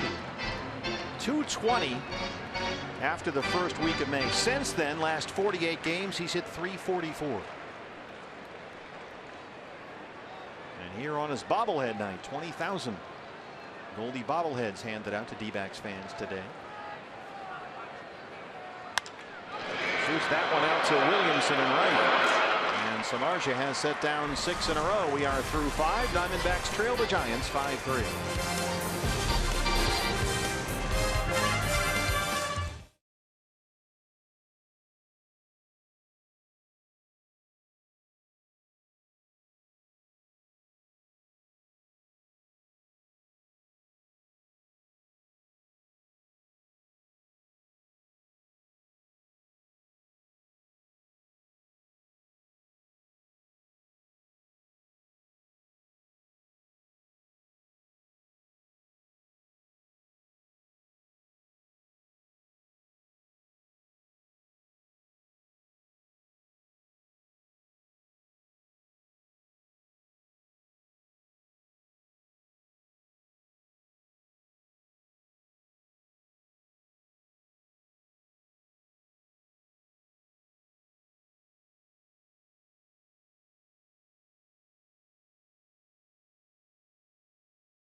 Slammed down there at third base on that ground ball by Angel Pagan and using his feet more to try to make better throws.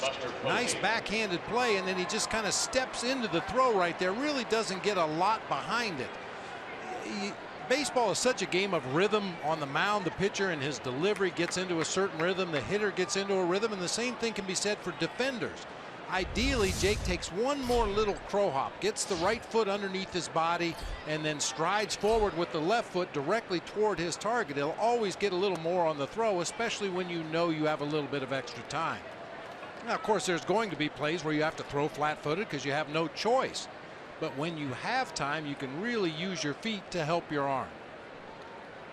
Buster Posey leads off the Giants' 6th against Patrick Corbin. You know, Jake's got a very strong arm from down there. That's certainly not the problem.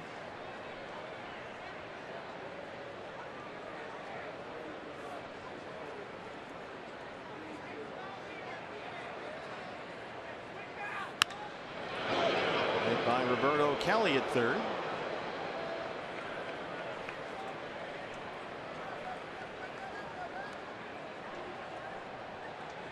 Before that foul ball off the bat of Buster Posey, this was Patrick Corbin's 6th 2-0 count in this game.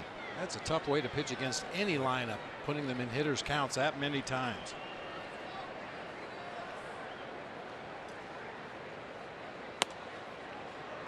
That one missed, and it's 3 balls and 1 strike. Another good hitter's count. Tried to come inside with that fastball at 94, 91, just off the inside corner.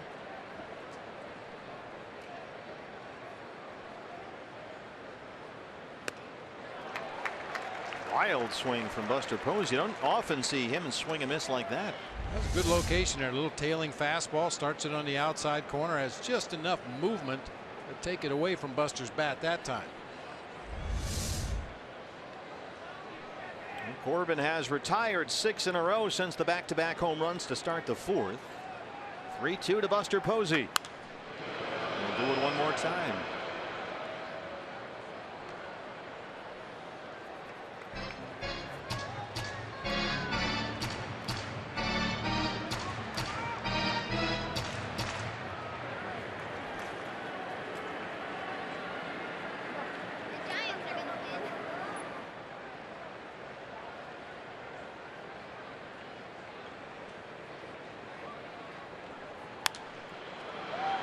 Mets in the seats.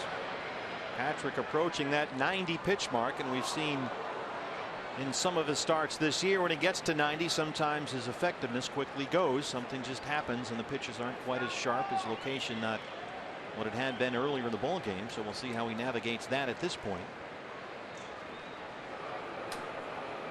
Working hard against Posey to open up the 6th.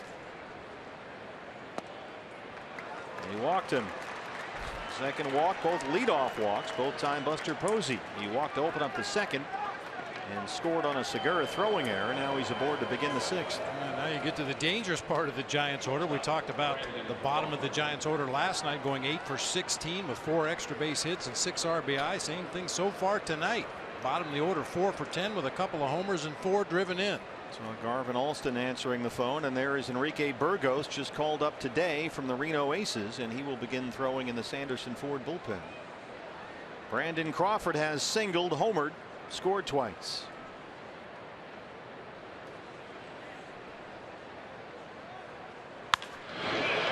Blasts this one out to Tomas, and Yasmani tackles that one out in right field. Or the ball may have tackled him, I'm not sure. Well, I'll tell you one thing we've seen in the first 3 at bats of this ball game. If later on Brandon Crawford comes up in a key situation, he's probably the guy you're going to want to pitch around, if not walk completely. He has hit the ball right on the button 3 times tonight. This one for an out.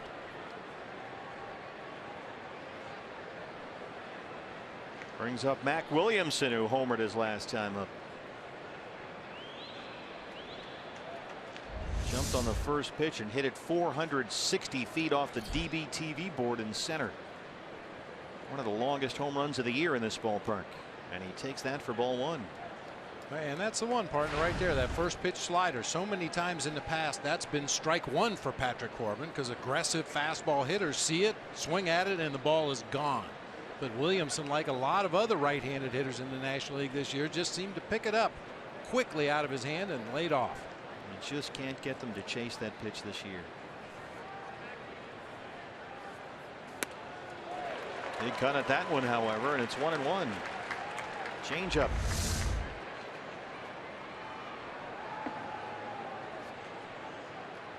That's the pitch that Patrick worked on so hard this spring and was throwing it a lot to begin the year.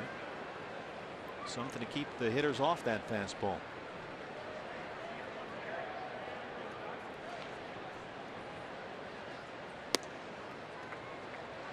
Missed away, 2-1, behind in the count again. And Burgos warming up in the bullpen.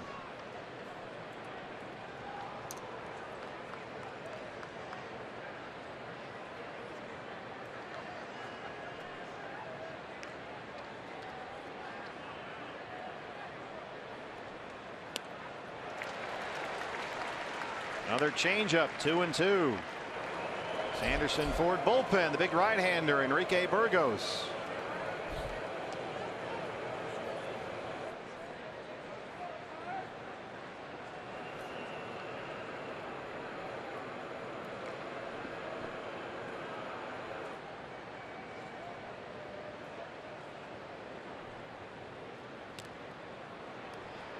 Hit him.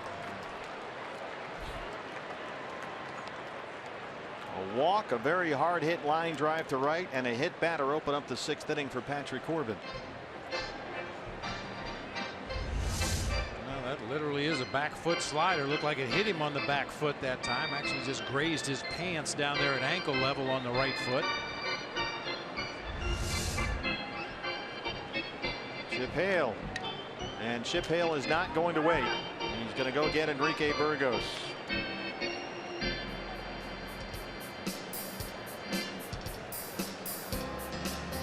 Patrick Corbin's night will end here, responsible for 2 base runners. Burgos on his way in. Back after this.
A Saturday night at the ballpark in the pool at Chase Field. Your Arizona Federal Credit Union pitching change. Enrique Burgos recalled from AAA Reno today. Burgos this season in the big leagues, just 7 appearances, an ERA over 8. 6 runs allowed on 7 hits in just under 7 innings. With as many walks as strikeouts. Option to Reno May 9th and back up for this ball game with Nick Ahmed on the paternity leave list. Work to Grant Green, the second baseman. Buster Posey at second, Mac Williamson at first, and 1 out. Green 0 for 2. He has struck out, flied out.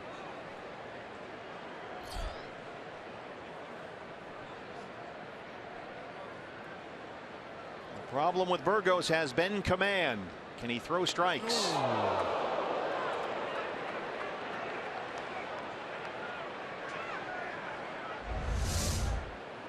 Neck ball right out of the bullpen, up and into Grant Green.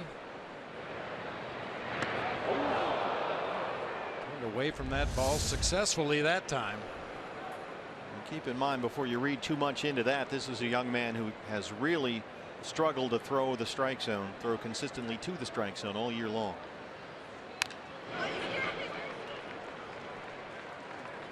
But he's got very effective stuff, a hard thrower, very good slider. And he's pitched well at Reno, 3-0 with a 1.95 ERA in 24 appearances with the Aces. Working primarily as a setup man in that bullpen for Phil Nevin. But he's walked 17 batters in 28 innings. Not an easy place to put up good numbers for a pitcher, whether you're a starter or a reliever down there in Reno and around the Pacific Coast League.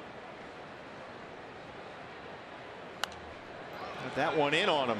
But we saw Burgos, Bob, last year had a very nice run where he was one of the most trustworthy arms back there for Chip Hale. 30 appearances in the big leagues last year. A couple of saves.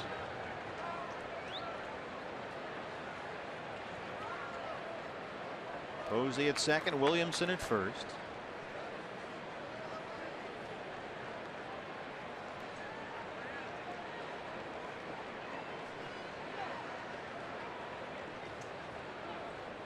Burgos looks like he's slimmed down. He checked in this spring at 250, 6'4", 250 pounds. A little trimmer now than we've seen him before. Got minor league meal money. Or lack thereof. Hit the buffet at $5.99 lobster buffet at one of the casinos. 2-2.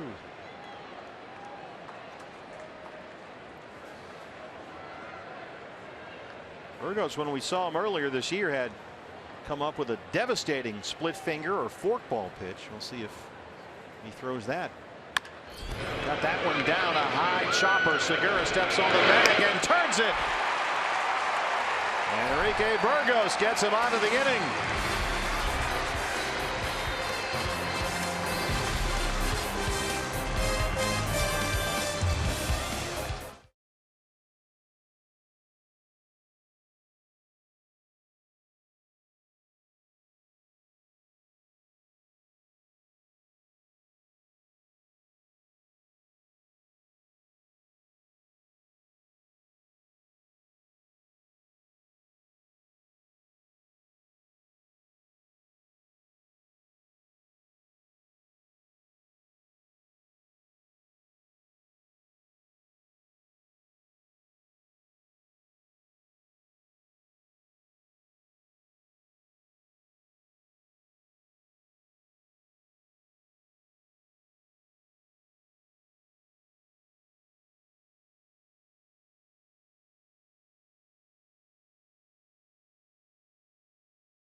D-backs trail the Giants 5-3, set for the bottom of the 6th inning.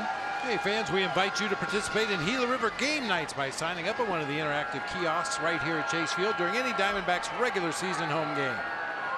Jake Lamb will lead off the bottom of the 6th against Jeff Samardzija. Jake Singleton scored his last time up. 1 for 2.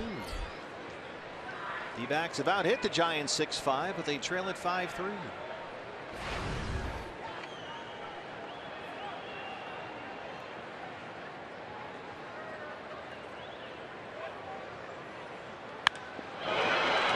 Center field.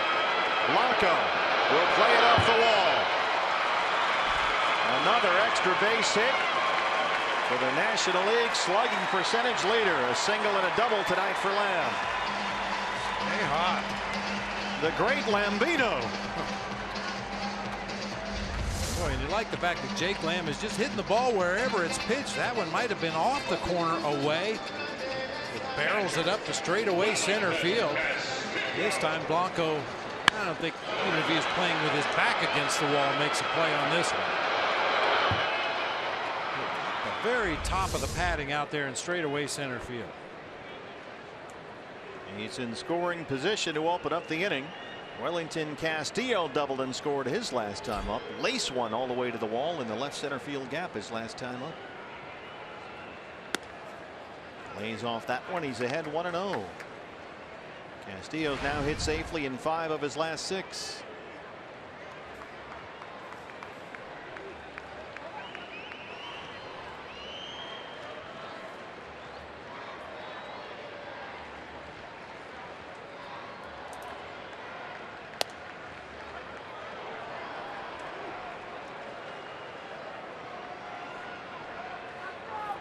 Jeff Samardzija, 5-year, $90 million free agent contract from the Giants in December. After he struggled last year with the Chicago White Sox. No pitcher in baseball gave up more hits or earned runs than Jeff Samardzija. Giants still like what they saw, gave him $90 million. That's a foul ball, 1-2. Well, a lot of the fly balls that Jeff Samardzija will give up at AT&T Park would have been 30 rows up in Chicago. That's true. That is a bandbox. The ball just sails out of there. He went to a great pitcher's park, that's for sure.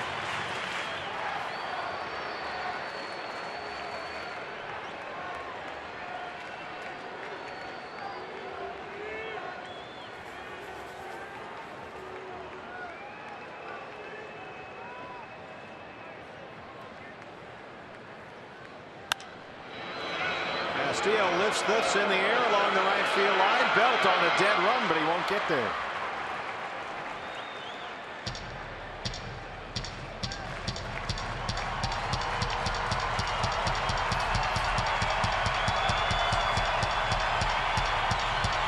Partner, we've been talking a lot about the bottom of the order for the Giants last night and tonight. You see that Boston LA Angels score right there, 2-1 Red Sox. No, wait a nice win for the Red Sox, 2-1, right? 21-2 for the Angels. Yee is right. And how about the bottom of their order? C.J. Cron went 6 for 6 with 5 runs and 5 driven in. Wow. Carlos Perez 5 for 6 with 6 RBIs. They got 15 knocks out of the 4 guys at the bottom of their order. With a pitching staff in Boston has really had a tough time. And tonight it was the Theon Greyjoy of the AL East, Clay Buchholz, on the mound. I'll take your word for it. Was Theon a perennial prospect that never pitched up to expectations? He washed out in the Iron Islands. What is dead will never die. Bottom 4 guys in the lineup, 15 hits, 10 runs, and 13 runs driven in. How are we looking? Mike Trout didn't drive in a run. They scored 21. What are you saying? That's pretty impressive. Well, the Twins put up a 17 spot against the best team in baseball, the Texas Rangers. At Target Field today, they won 17-5. One of those days. Mariners are leading Baltimore right now, 9-2 at Safeco. So some big numbers put up. The Reds won 9-4 in Washington. Blue Jays won 9-6. Somebody finally beat Cleveland. Rajay Davis hit for the cycle and they lost. So the streak ended for the Tribe.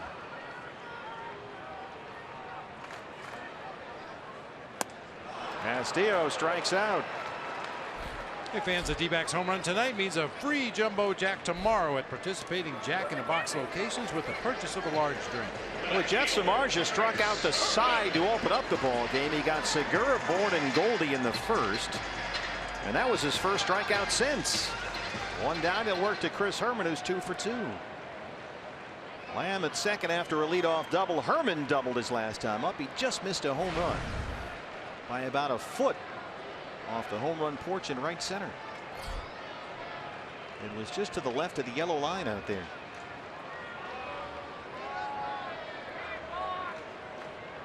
Samardzija Yeah, it hit right just to the left of that vertical line. 70 pitches for Samardzija, 52 strikes.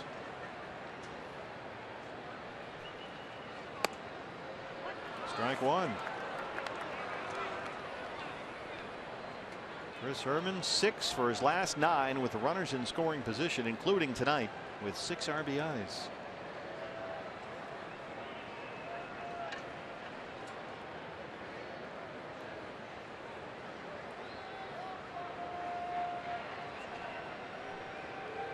Crawford trying to sneak in there at second behind Lamb. Herman lays off and it misses 1-1.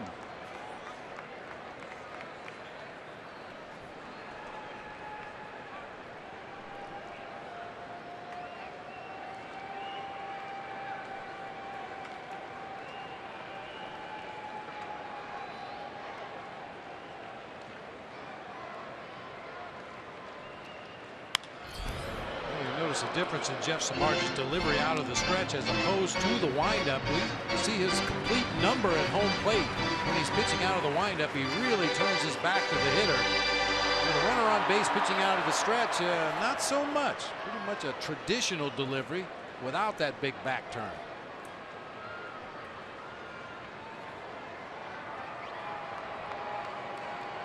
See Crawford just hovering behind Jake Lamb at second.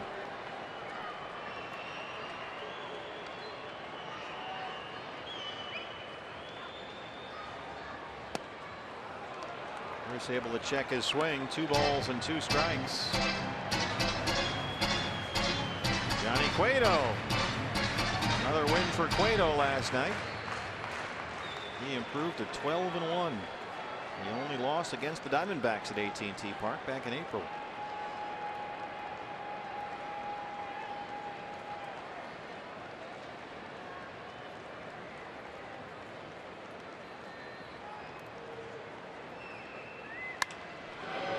Fights that one off along the left field line. Now who's going to get there? It's not Tejada.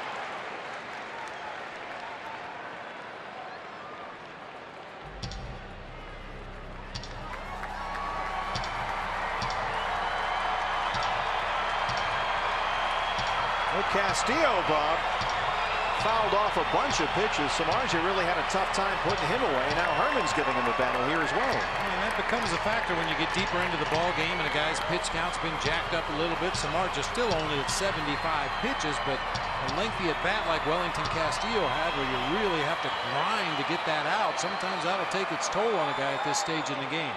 He makes a mistake to Herman, it'll be a tie ball game.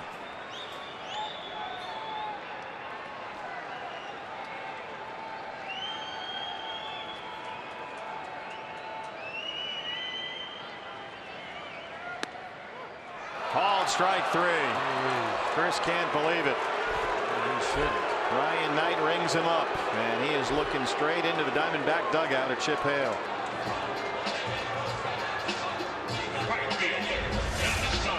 Baseball's off the plate and tailing away. Oh my goodness. Oh. That was a bad miss. Yasmani Tomas. 0 for 2. Lamb still at second after his leadoff double, but now there are 2 outs. Yasmani swings at the first pitch again. Tough play for Crawford, but he makes it. They cannot get Lamb home, and it stays 5-3.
Chip Hale's night is over, ejected by plate umpire Brian Knight between innings after a horrific called strike 3 on Chris Herman.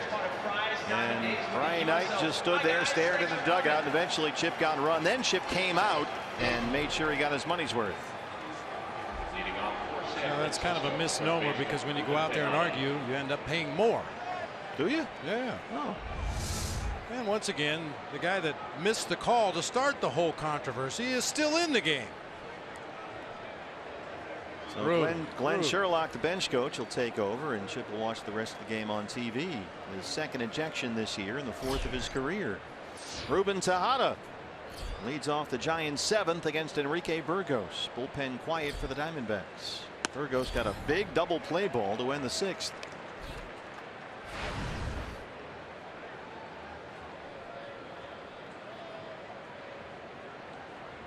I mean, it wasn't like the Herman strike 3 call was a borderline pitch. Not even close. Yeah, that was... And you could tell by Chip's body language when he eventually came out to talk to Brian Knight after he was ejected. He was basically saying, you called a strike up here at the top of the zone, then you call a strike at the bottom of the zone, then you call a strike off the plate. Look at that. Man, that's just brutal. And Chip was just standing in his normal spot at the top step of the dugout, leaning against the railing. He wasn't being demonstrative at all. I mean, nobody in the ballpark knew what was happening other than Brian Knight. So it wasn't like he was being shown up. And most of the chirping was between innings. So unless he said a few magic words that you can't say, it seemed like an unnecessary ejection.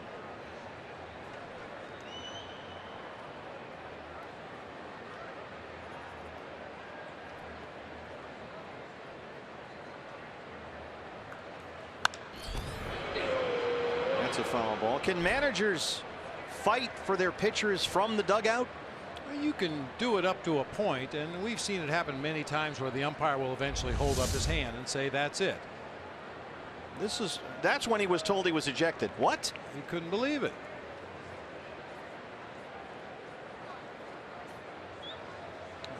So brutal, just so brutal. 1-2.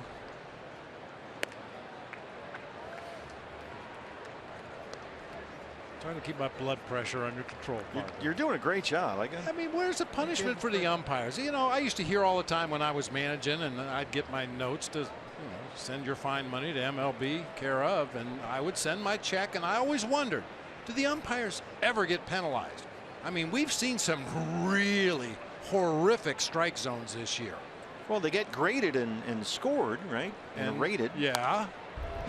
So they could not get postseason assignments or not get a World Series or something, but I don't think they're sending anybody a check. Well, I mean, maybe that's what it'll take. Hey, if you have a game where you miss more than 20 strike ball calls, you have to sit out a couple games. Let me get the umpire union on the phone for you. Okay. See how that flies. Yeah, there we go again. Well, they're telling me I have to call collect.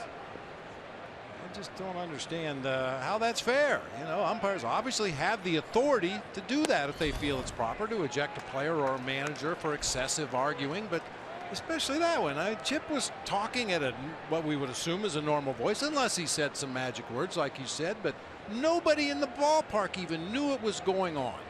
You gotta have a little thicker skin if you want to be an umpire. Well, in the meantime, Burgos has worked at full against Ruben Tejada. And this is hit well out to left field. It'll back up Herman. And he makes a nice spinning catch just shy of the wall. Chris Herman, who really enjoys playing outfield, might have made that one look a little harder than it was, but it still made a nice grab. A hard hit ball straight at him over his head. Yeah, he's a very athletic guy.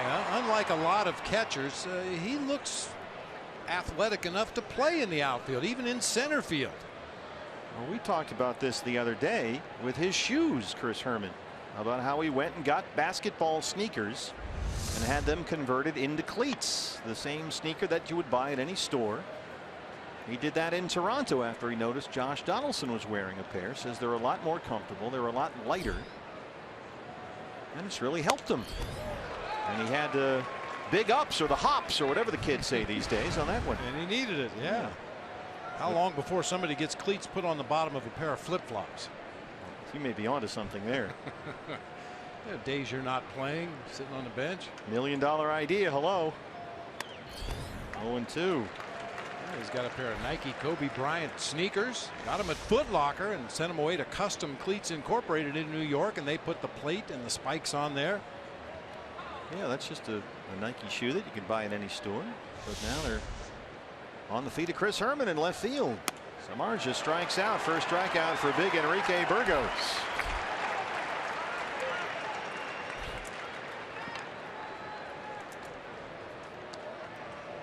When's the last time you ever heard of an umpire getting fired? Exactly. Somebody had to have gotten fired. It's probably not something they make public. They sent out a list one year, and some guy might not appear.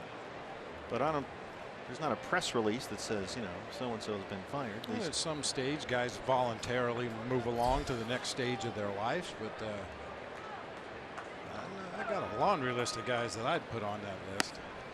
Now, how can you manage from your office, or can you? I know there are ways you could get around certain things.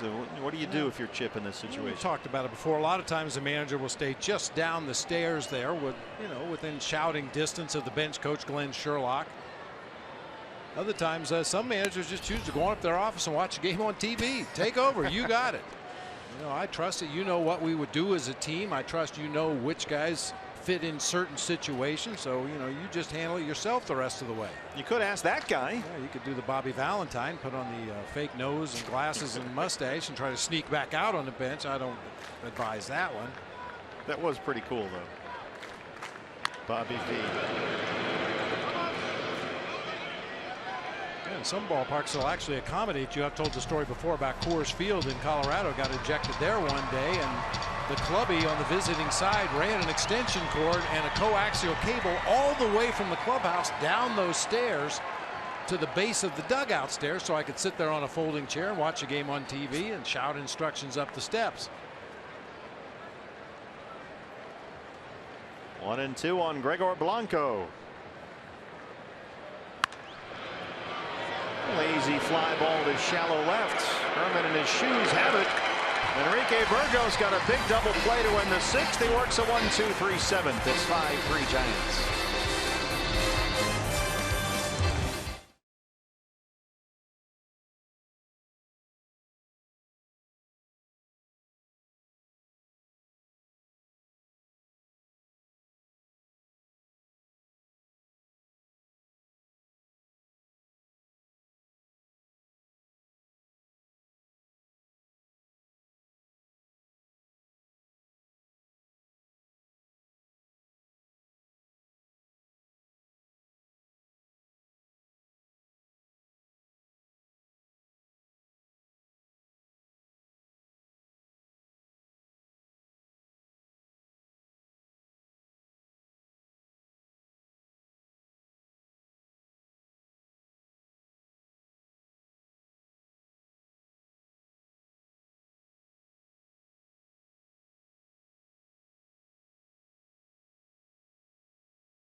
For the seventh, everybody having a good time on a Saturday night at Chase Field. Our Arrowhead Honda game diagnostic.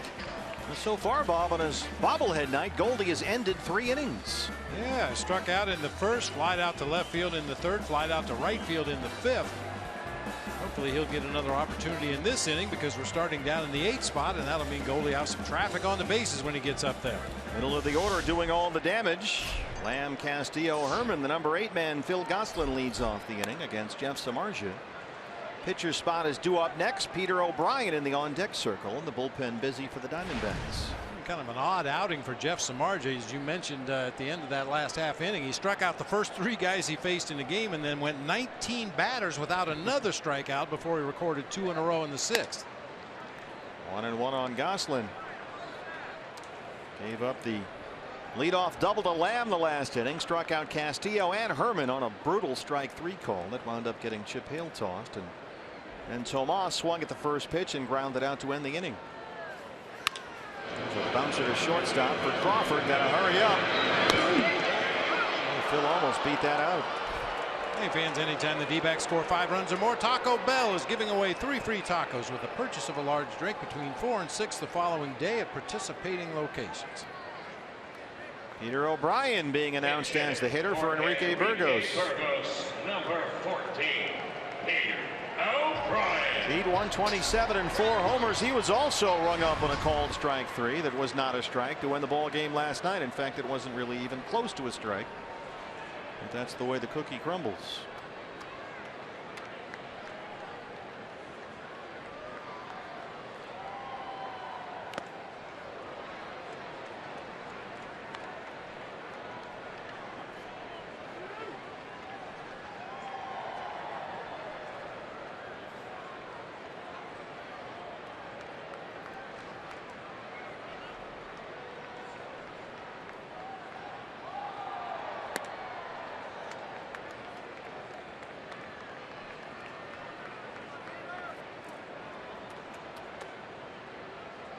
Jake Barrett warming up in the Diamondback bullpen. Giants bullpen still quiet with Samardzija just over 80 pitches. It's a hot at third.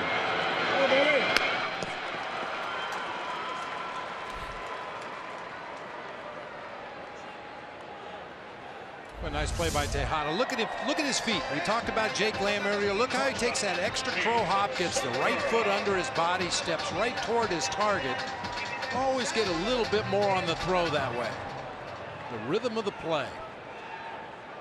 Tejada's played a lot of shortstop in his day. And they're at third for the injured Matt Duffy. 2 down for Gene Segura, who's 1 for 3. A single in the 3rd.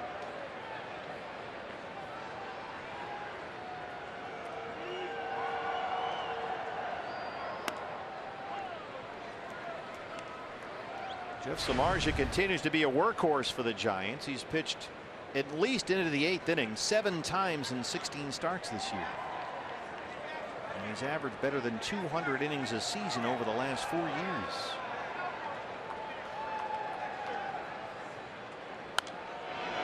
Samardzija just pitched a complete game 3 starts ago. That was at Tampa Bay. He gave up only 4 hits. That was his last win, June 17th. We talked about Jeff Samardzija in the past. I call it a young arm because you know, coming up through Notre Dame, pitching in college ball, when baseball was over, he went straight to football. He didn't go to the wood bat summer leagues. He was out hitting pads and catching footballs and stuff. Well, he was good at that. Yeah, he was. So he hasn't had the same number of innings as a youth as a lot of the guys in the major leagues have. Tyler Clippard warming up along with Jake Barrett. Garvin Alston, the bullpen coach, out there. He began his career as a reliever as well, so the mileage on that arm really is minimal for a guy who's 31. Crawford's been busy at shortstop. A 1-2-3 inning for Samardzija, who's retired 6 in a row and leads it 5-3.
trail the Giants 5-3.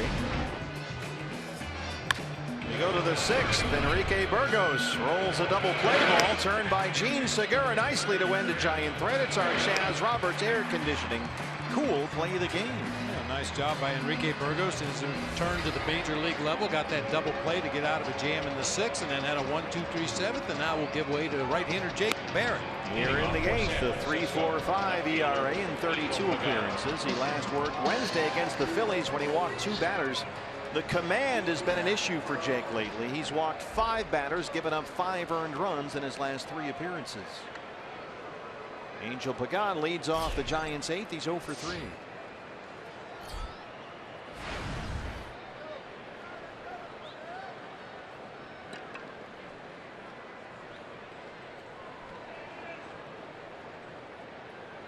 Giants have not had a base hit since Crawford and Williamson led off the 4th inning with back-to-back home runs.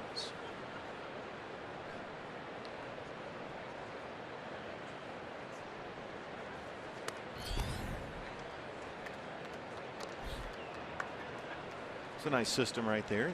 The yellow for the runs. That's a professional job.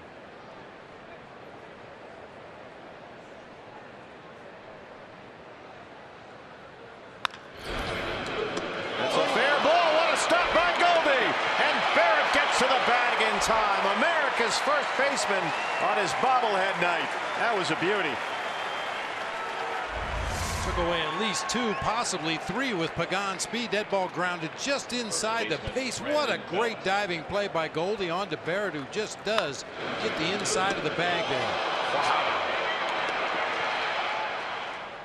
And the beauty of the bobblehead tonight, it says America's first baseman on it. A nice touch. Good job by Jake Barrett, big guy, to get over there in time. They get Pagan. Now here's Brandon Belt. A single in the 3rd. He's 1 for 3. In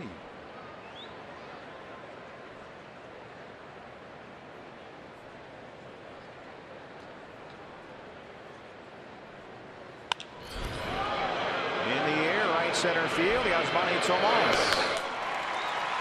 2 quick outs for Jake Barrett. We mentioned earlier it was Angel Pagan's 35th birthday today. A couple of other baseball birthdays. The Canseco brothers, Ozzie and Jose, both celebrating birthdays today. Oh yeah, happy birthday. Yeah. And the mayor, our buddy Sean Casey, celebrating a birthday today. He's very enthusiastic. Yes, he is. Posey has walked twice, scored a run, hit into a double play to win the 3rd.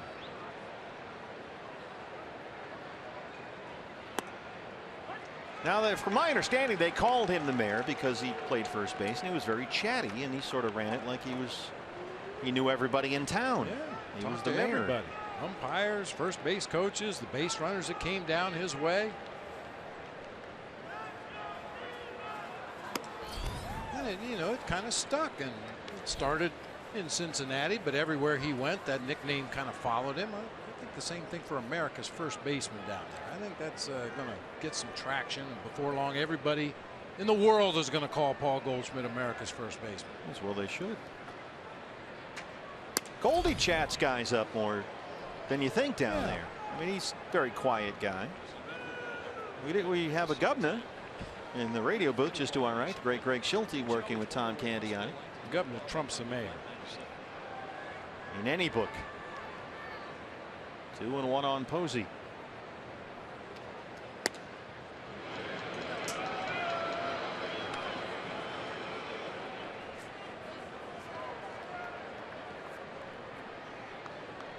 Well, Jake Barrett got ahead, but he's fallen behind. 3 balls and a strike.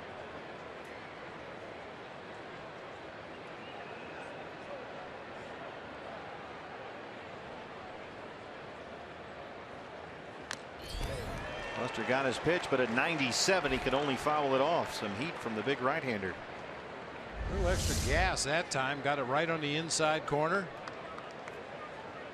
Oh, got Wellington Castillo in the neck. He got one in the neck last night too, I believe. Got kind of snuck up underneath the side of his mask. Back-to-back neck balls. 3-2.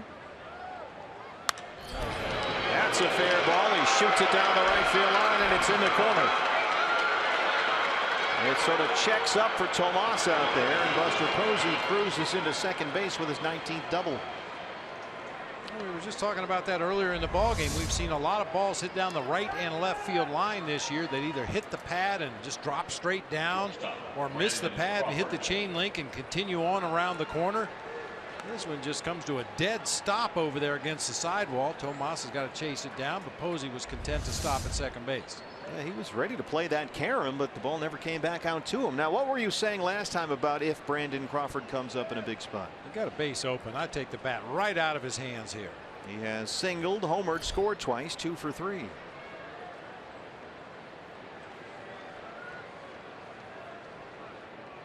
There's a lot of hits up and down this Giants lineup tonight, but this is a guy that's hit the ball hard 3 times.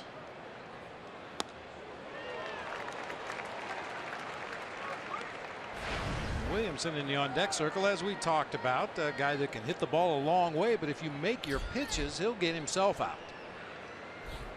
Brandon Crawford, as he steps in here, has 11 hits in his last 23 at bats with 11 RBIs.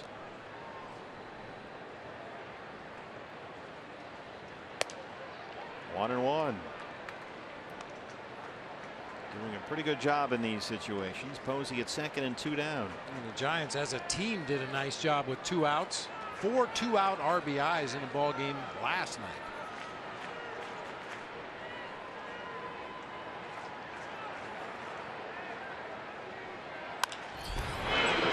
Goldie once again.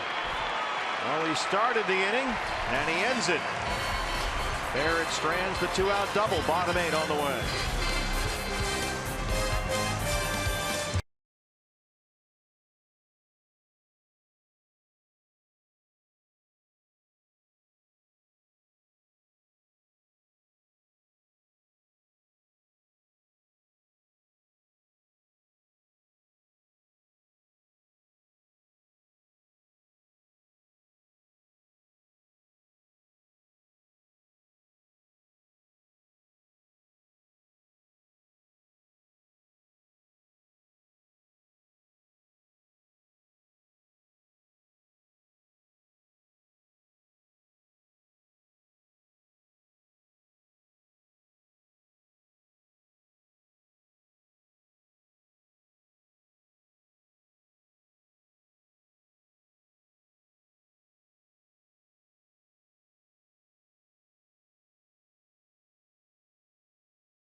Show Jody Jackson joined by our guest analyst tonight, John Gambadoro, Arizona Sports 98.7, joining us here today. Well, Gambo, unfortunately the Diamondbacks find themselves in a familiar position, dug a little bit of a hole early.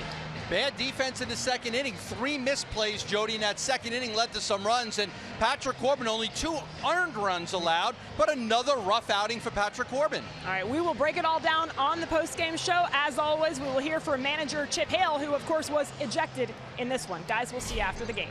All right, thanks, guys. The Jody and Gambo show. That has a nice ring to it. And Dave Burns better be ready. Hang on there, Burnsy. Michael Bourne leads off the 8th inning against Jeff Samardzija. Bourne, Goldie, Lamb, 2, 3, and 4 due up here for the Diamondbacks. 1 and 1 on Bourne. Josh Osich is the left-hander warming up with the Giant bullpen, so he may be getting ready for Jake Lamb. We'll see. Samardzija, who's retired the last 6 he's faced, And it's still in there as we open up the 8th inning. 1-2 now on Bourne. And Samardzija has made real good use of his Gold Glove shortstop in the ball game tonight. Brandon Crawford has had 9 ground balls his direction in this game.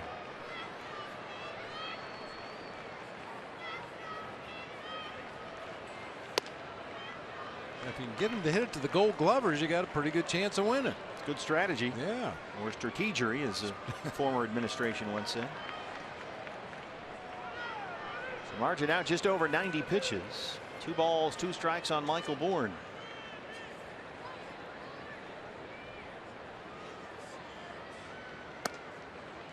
And he's worked it full 3-2. Michael last 9 games, 12 hits, including 4 doubles and a homer. Looking for a base runner here.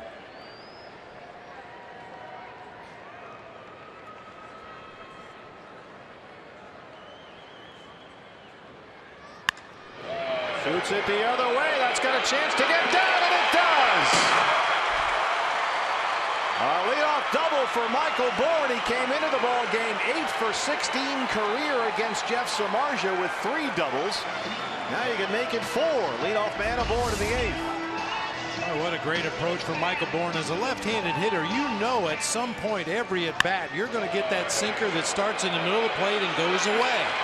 That time it came on a 2-strike pitch to Michael Bourne. He found grass out there in left field for a leadoff double.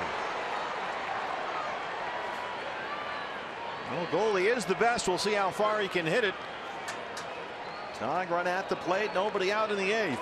Goalie has ended 3 innings. He has struck out, flied out twice.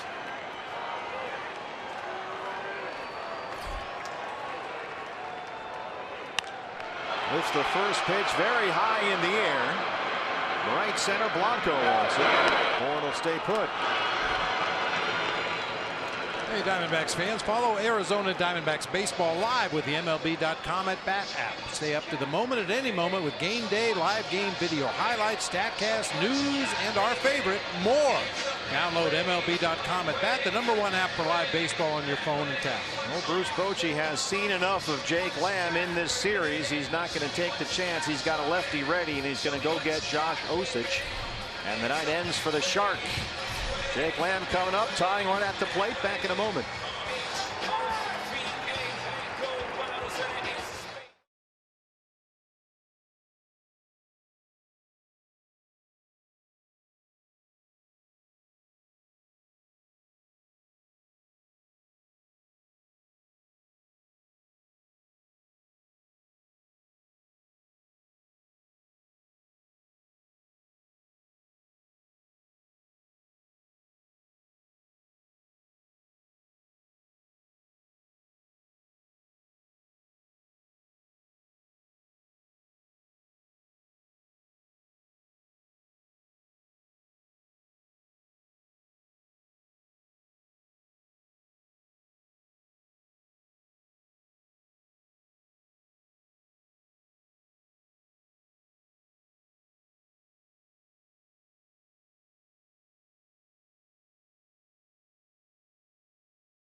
He's got a history late in ball games against the Giants. Yes, indeed, he does. Back at AT&T Park earlier this season. Long fly ball to right field. We had to hold our breath on this one. It hit that little awning up above the fence, which is a home run in AT&T. And so Bruce Bochy, knowing that, will go to the left-hander, Josh Osich. He has inherited the most runners of any National League reliever this year, and he has allowed just 2 to score. Left-hand batters batting .164 against him this year. He's been really good with runners in scoring position, a .156 opponent's average. Yeah, Pretty good chance this is a one-hitter appearance here for Josh Osich. He said carefully. Very carefully. So here we go. Bourne at second after a leadoff double, 1 out. Lamb the tying run at the plate.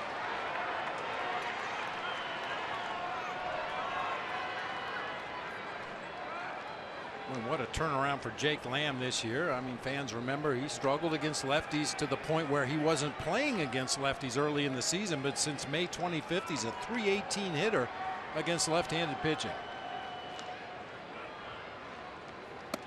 Jake tonight has singled, doubled, scored a run, 2 for 3. Leading the National League in slugging percentage, .598 coming into the ball game. It's now over 600.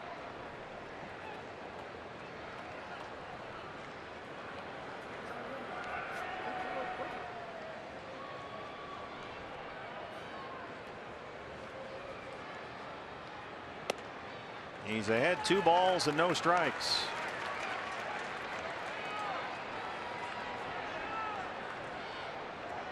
Jake last 14 games, 6 home runs and 16 RBIs.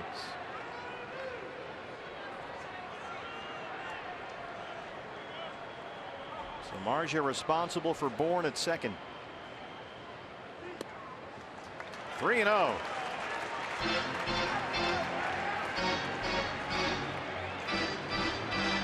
Castillo on deck. He had an RBI double in the 4th.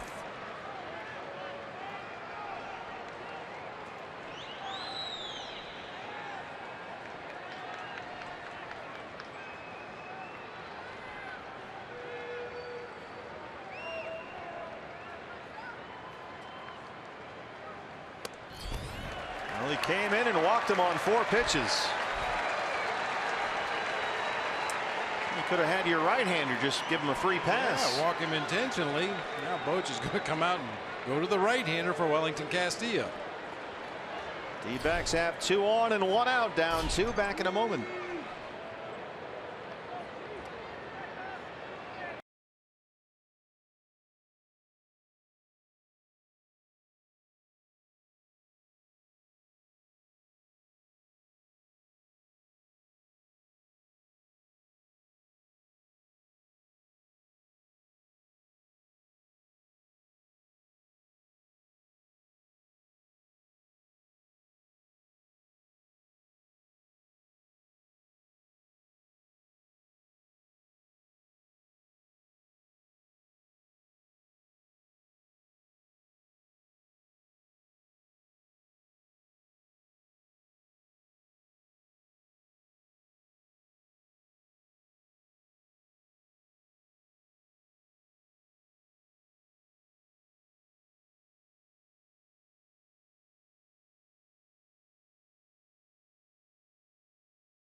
Summary: the Giants 4 through 6 hitters doing a lot of the damage here. Crawford has 2 hits. Williamson has a home run. Crawford and Williamson back-to-back homers off Patrick Corbin to lead off the Giant 4th. Diamondbacks have chipped away and threatening here. 2 on, 1 out. Tying runs on. Here's the right-hander Hunter Strickland to face Wellington Castillo. This is where Bruce Bochy has excelled over the course of his career, his handling of that bullpen, playing the matchups, getting the percentages in his favor. He's not afraid to use 5 pitchers to get 3 outs in an inning if that's what it takes late in the ball game. Bourne at second after a leadoff double. Lamb at first after a 1-out walk. They are the tying runs. Castillo an RBI double in the 4th. He's 1 for 3.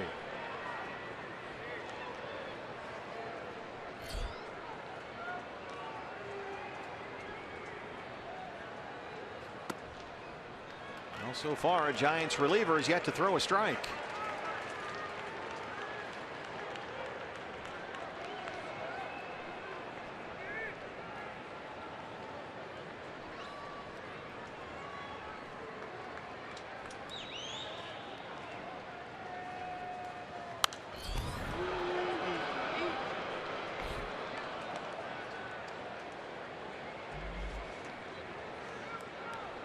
Hunter Strickland can be tough on right-hand hitters. Righties this year hitting only .200 against him.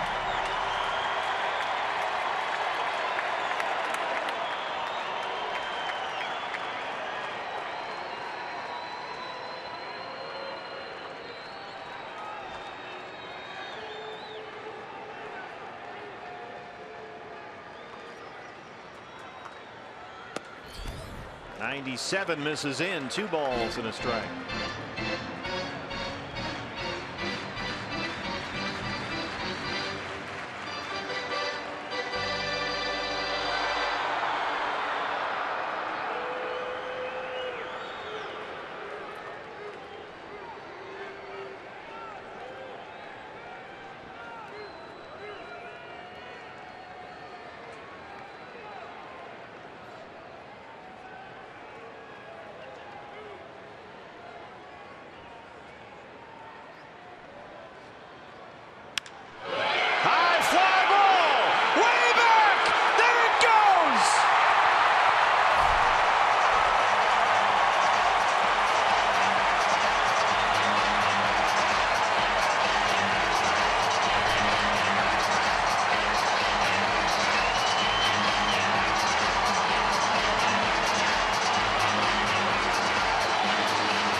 Castillo, that's his 10th and his 2nd home run in as many nights.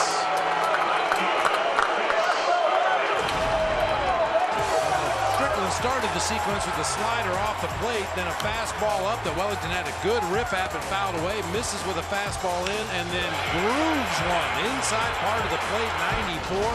Wellington Castillo continues to heat up. 6-5, whole new ball game. Well, it's just one more reminder how much they've missed his bat. A jumbo jack, and what a time for it. A 3-run homer makes it 6-5 D-backs in the 8th.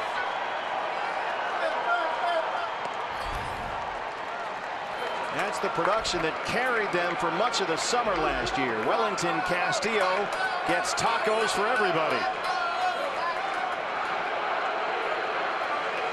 1-0 on Herman.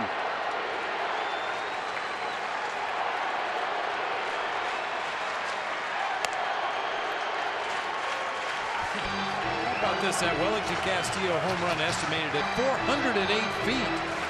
Chris Herman hit a double back in the 4th inning that went 428. It's a funny game. Location, location, location.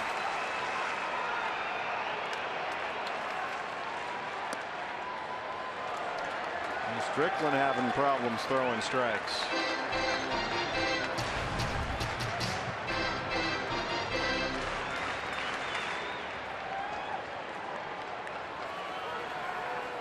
Talked about how Castillo's not really been driving the ball lately. He's blasted 2 tonight. There's a walk. Castillo laced a double to the gap in left center in the 4th and just took one out of here in the 8th. Dave Righetti to the mound. 2nd walk in the inning issued by a Giants reliever. Tell you what, the bullpen has come in for Samardzija. Walk, homer, walk. How are we looking?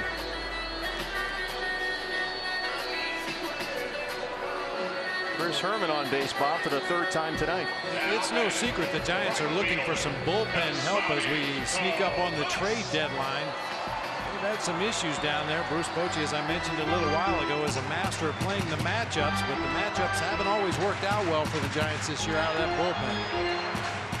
Well, Yasmani Tomas has come up the last 2 times in critical spots with runners in scoring position. Both times he has chopped at the first pitch, and both times he grounded out to shortstop. We saw 3 pitches in his first at bat, grounded out to Crawford, and then 6-3 on the first pitch his next 2 at bats.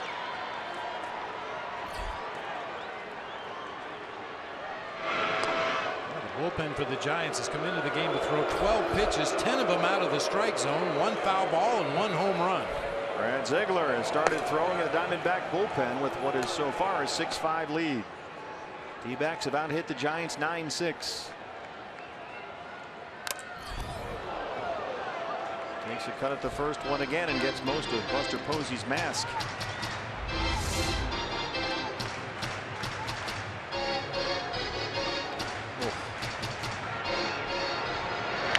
Oh, come on. You people are nuts. I tell you, those hockey style masks always sound a lot worse than they really are. All that plastic, very thin bars. I don't know, the expression on Buster's face, I don't think he really enjoyed that all that much. Not too much, no. Man. Brandon Drury getting ready in the dugout. Tomas up, Gosselin on deck, pitcher spot behind him.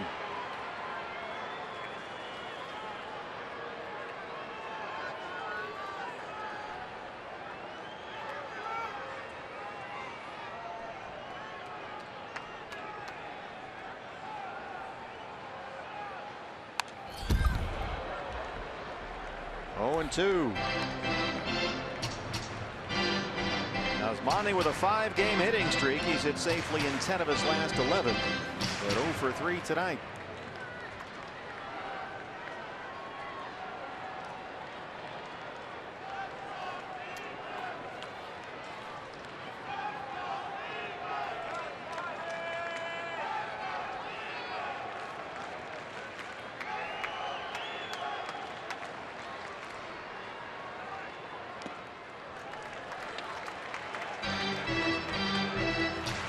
Diamondbacks at one point were down 5-1. They got 2 in the 4th, now 3 in the 8th.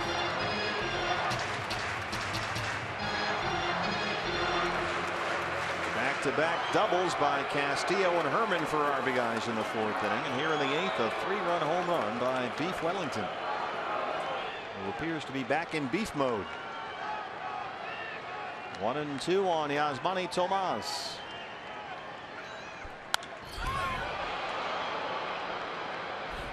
Strickland just bringing the hard stuff. 97.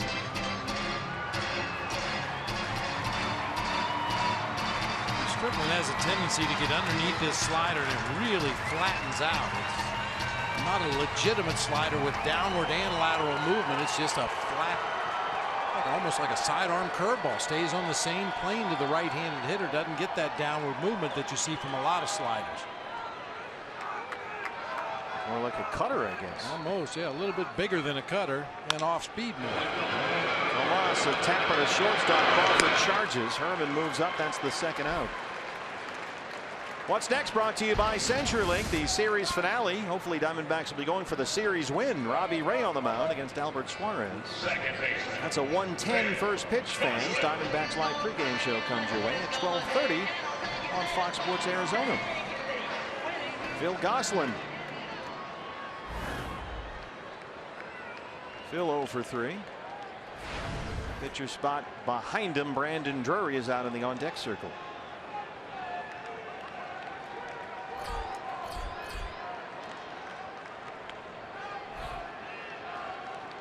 Chris Herman at second, 2 outs, 3 runs in.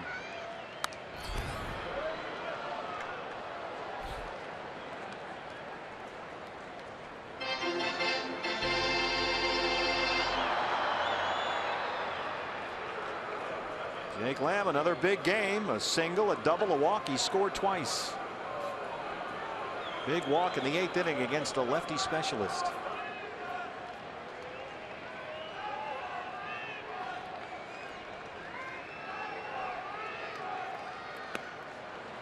Gosselin down 0-2. Giants in the 9th will have Williamson, Green, and Tejada. 6, 7, and 8 due up. Brad Ziegler warming up in the bullpen.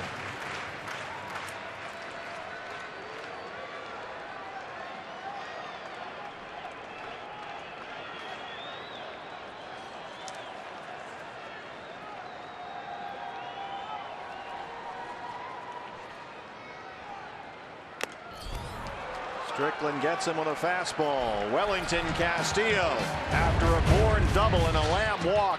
take Strickland out of here. His 10th, a 3-run shot, and it's 6-5 Diamondbacks.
No-brainer for our Jimmy John's delivery of the game. Beef Wellington, there it goes.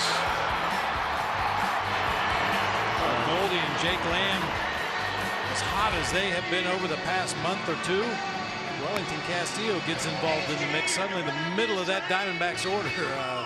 Pretty scary for opposing pitchers. That's the lineup we thought we would have this year. And now here's the closer with a 6-5 lead. Brad Ziegler, 16 saves in 33 appearances, a 2.80 ERA. Mac Williamson scheduled to lead off the inning, but he will be pinch hit for. Here's the left-hand hitting version of that outfield platoon. It's Jared Parker, who hit a home run last night, his 5th of the year.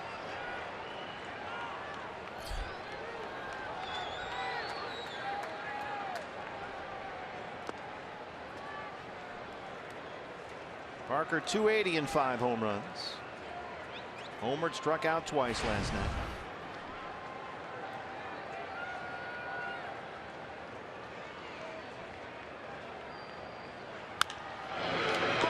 Foul ball. How about Brad Ziegler against the Giants in his career? He's had 11 games where he's had a save opportunity. He's up 10 for 11. He surrendered 1 unearned run in 12 innings of work.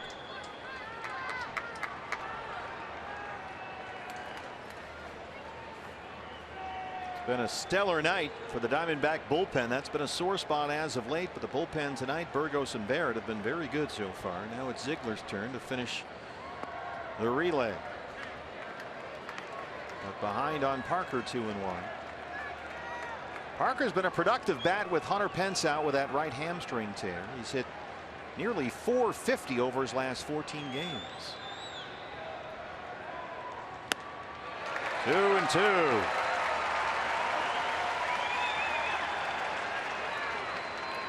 The home team has not won a game in the season series so far.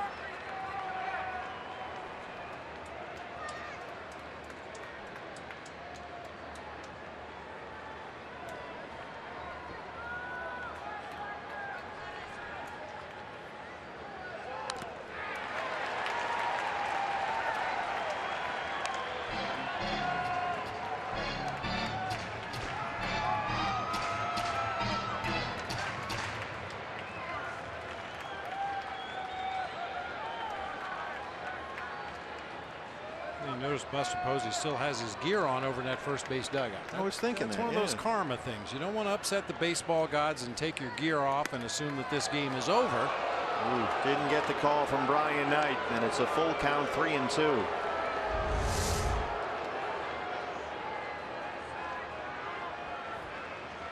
Well, we'll go back to that pitch to Chris Herman, but we move on. 3 balls, 2 strikes. Here it is. Laces it into right, a base hit.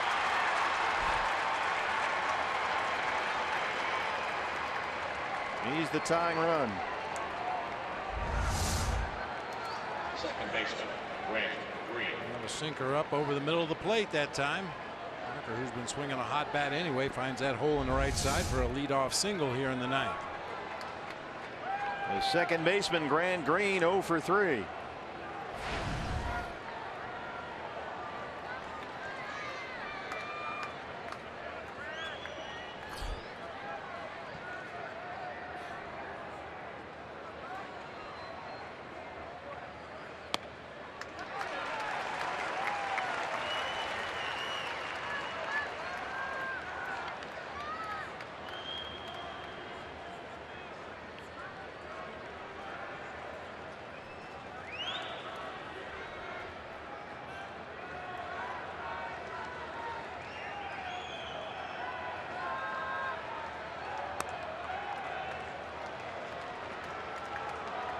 Green with 4 hits and 12 at bats with the Giants this year. Just called up from AAA Sacramento when they lost Ramiro Pena.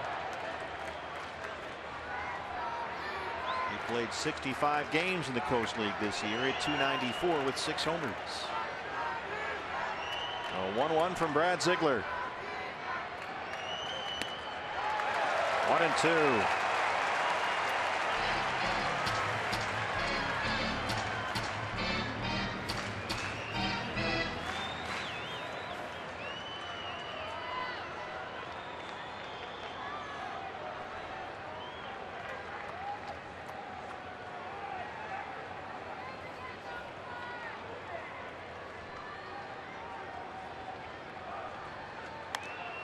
Just did get a piece of that one. That frisbee slider trying to work its way off the outside corner of the plate. Green is out in front and just cues it off the end of the bat to stay alive.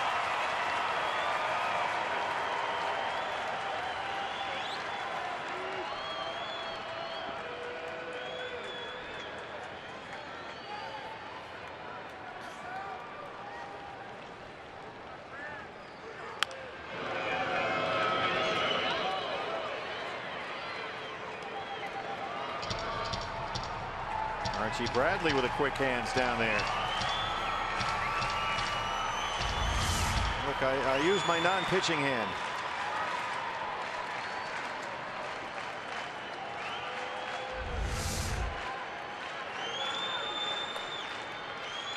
One and two on Grant Green. Got him.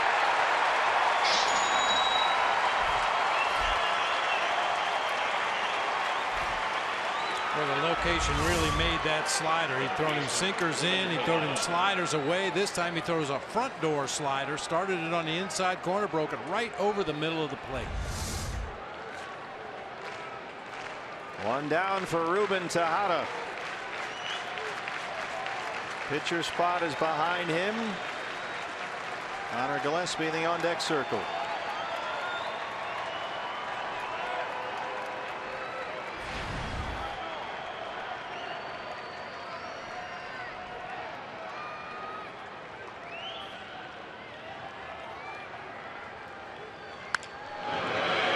Segura, they get one, and that's it. The throw pulled Gosselin off the bag. They get the force on Parker.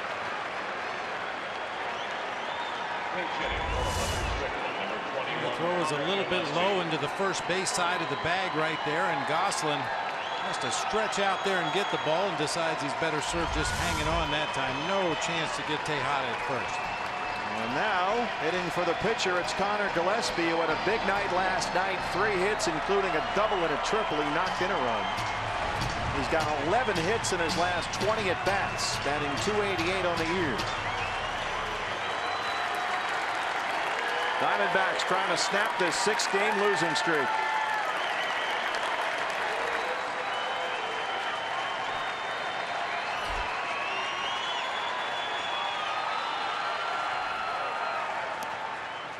Ball 1.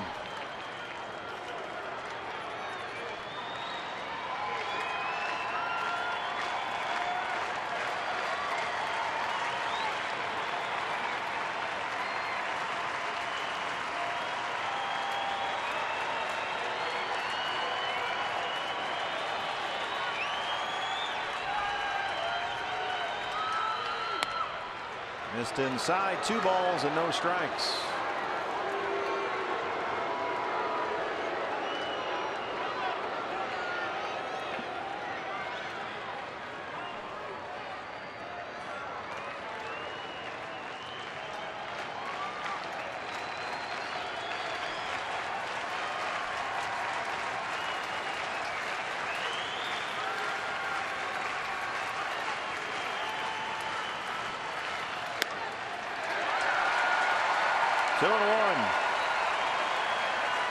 A little extra cheddar there from Brad Ziegler. Got that one up to 85.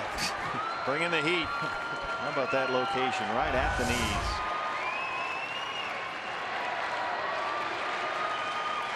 Good crowd tonight. Goldie bobblehead night. About 31,000 in here.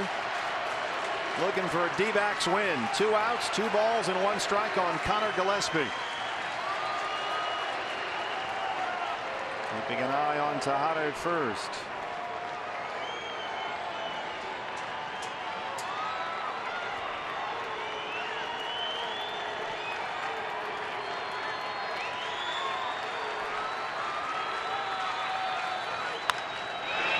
Goldie! And the Diamondbacks win it! On Paul Goldschmidt bobblehead night. He makes another great defensive play. And the 6-game losing streak is over. They even the series in a game apiece.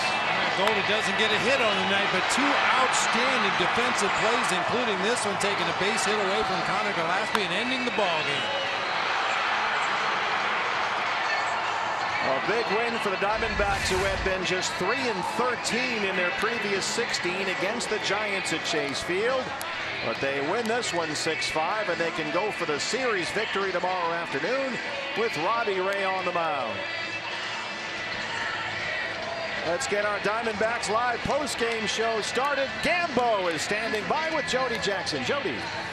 All right, thanks so much, Steve. Yeah, 6-game losing skid stopped. Wellington Castillo, you saw him there, had the big hit, the 3-run home run. Gambo, we're going to talk a lot about that catcher position and the combo of Castillo and Herman in the postgame. But what about late inning production? The bullpen getting it done and the offense coming alive. Big surprise. The bullpen, which has struggled, especially middle relief, really coming through. Ziegler getting the job done at the end. But you're right. The production out of the catcher spot has been amazing for the D-backs this year. Castillo and Herman on pace to hit over 30 homers and over 100 RBIs. And you got the late inning heroics by Castillo tonight. All right, we will have the interview with Wellington Castillo coming up in just a bit. We'll hear from manager Chip Hale, and on Paul Goldschmidt bobblehead night, the D-backs get it done. They were in a hole 3-0 early in this game, but were able to claw their way back in this one. We've got D-backs Live, presented by CenturyLink, coming your way in moments here on Fox Sports Arizona. We'll break it down. The D-backs are able to get this game on the Saturday night and go for a series win tomorrow. But first, we've got your post-game reaction coming up next.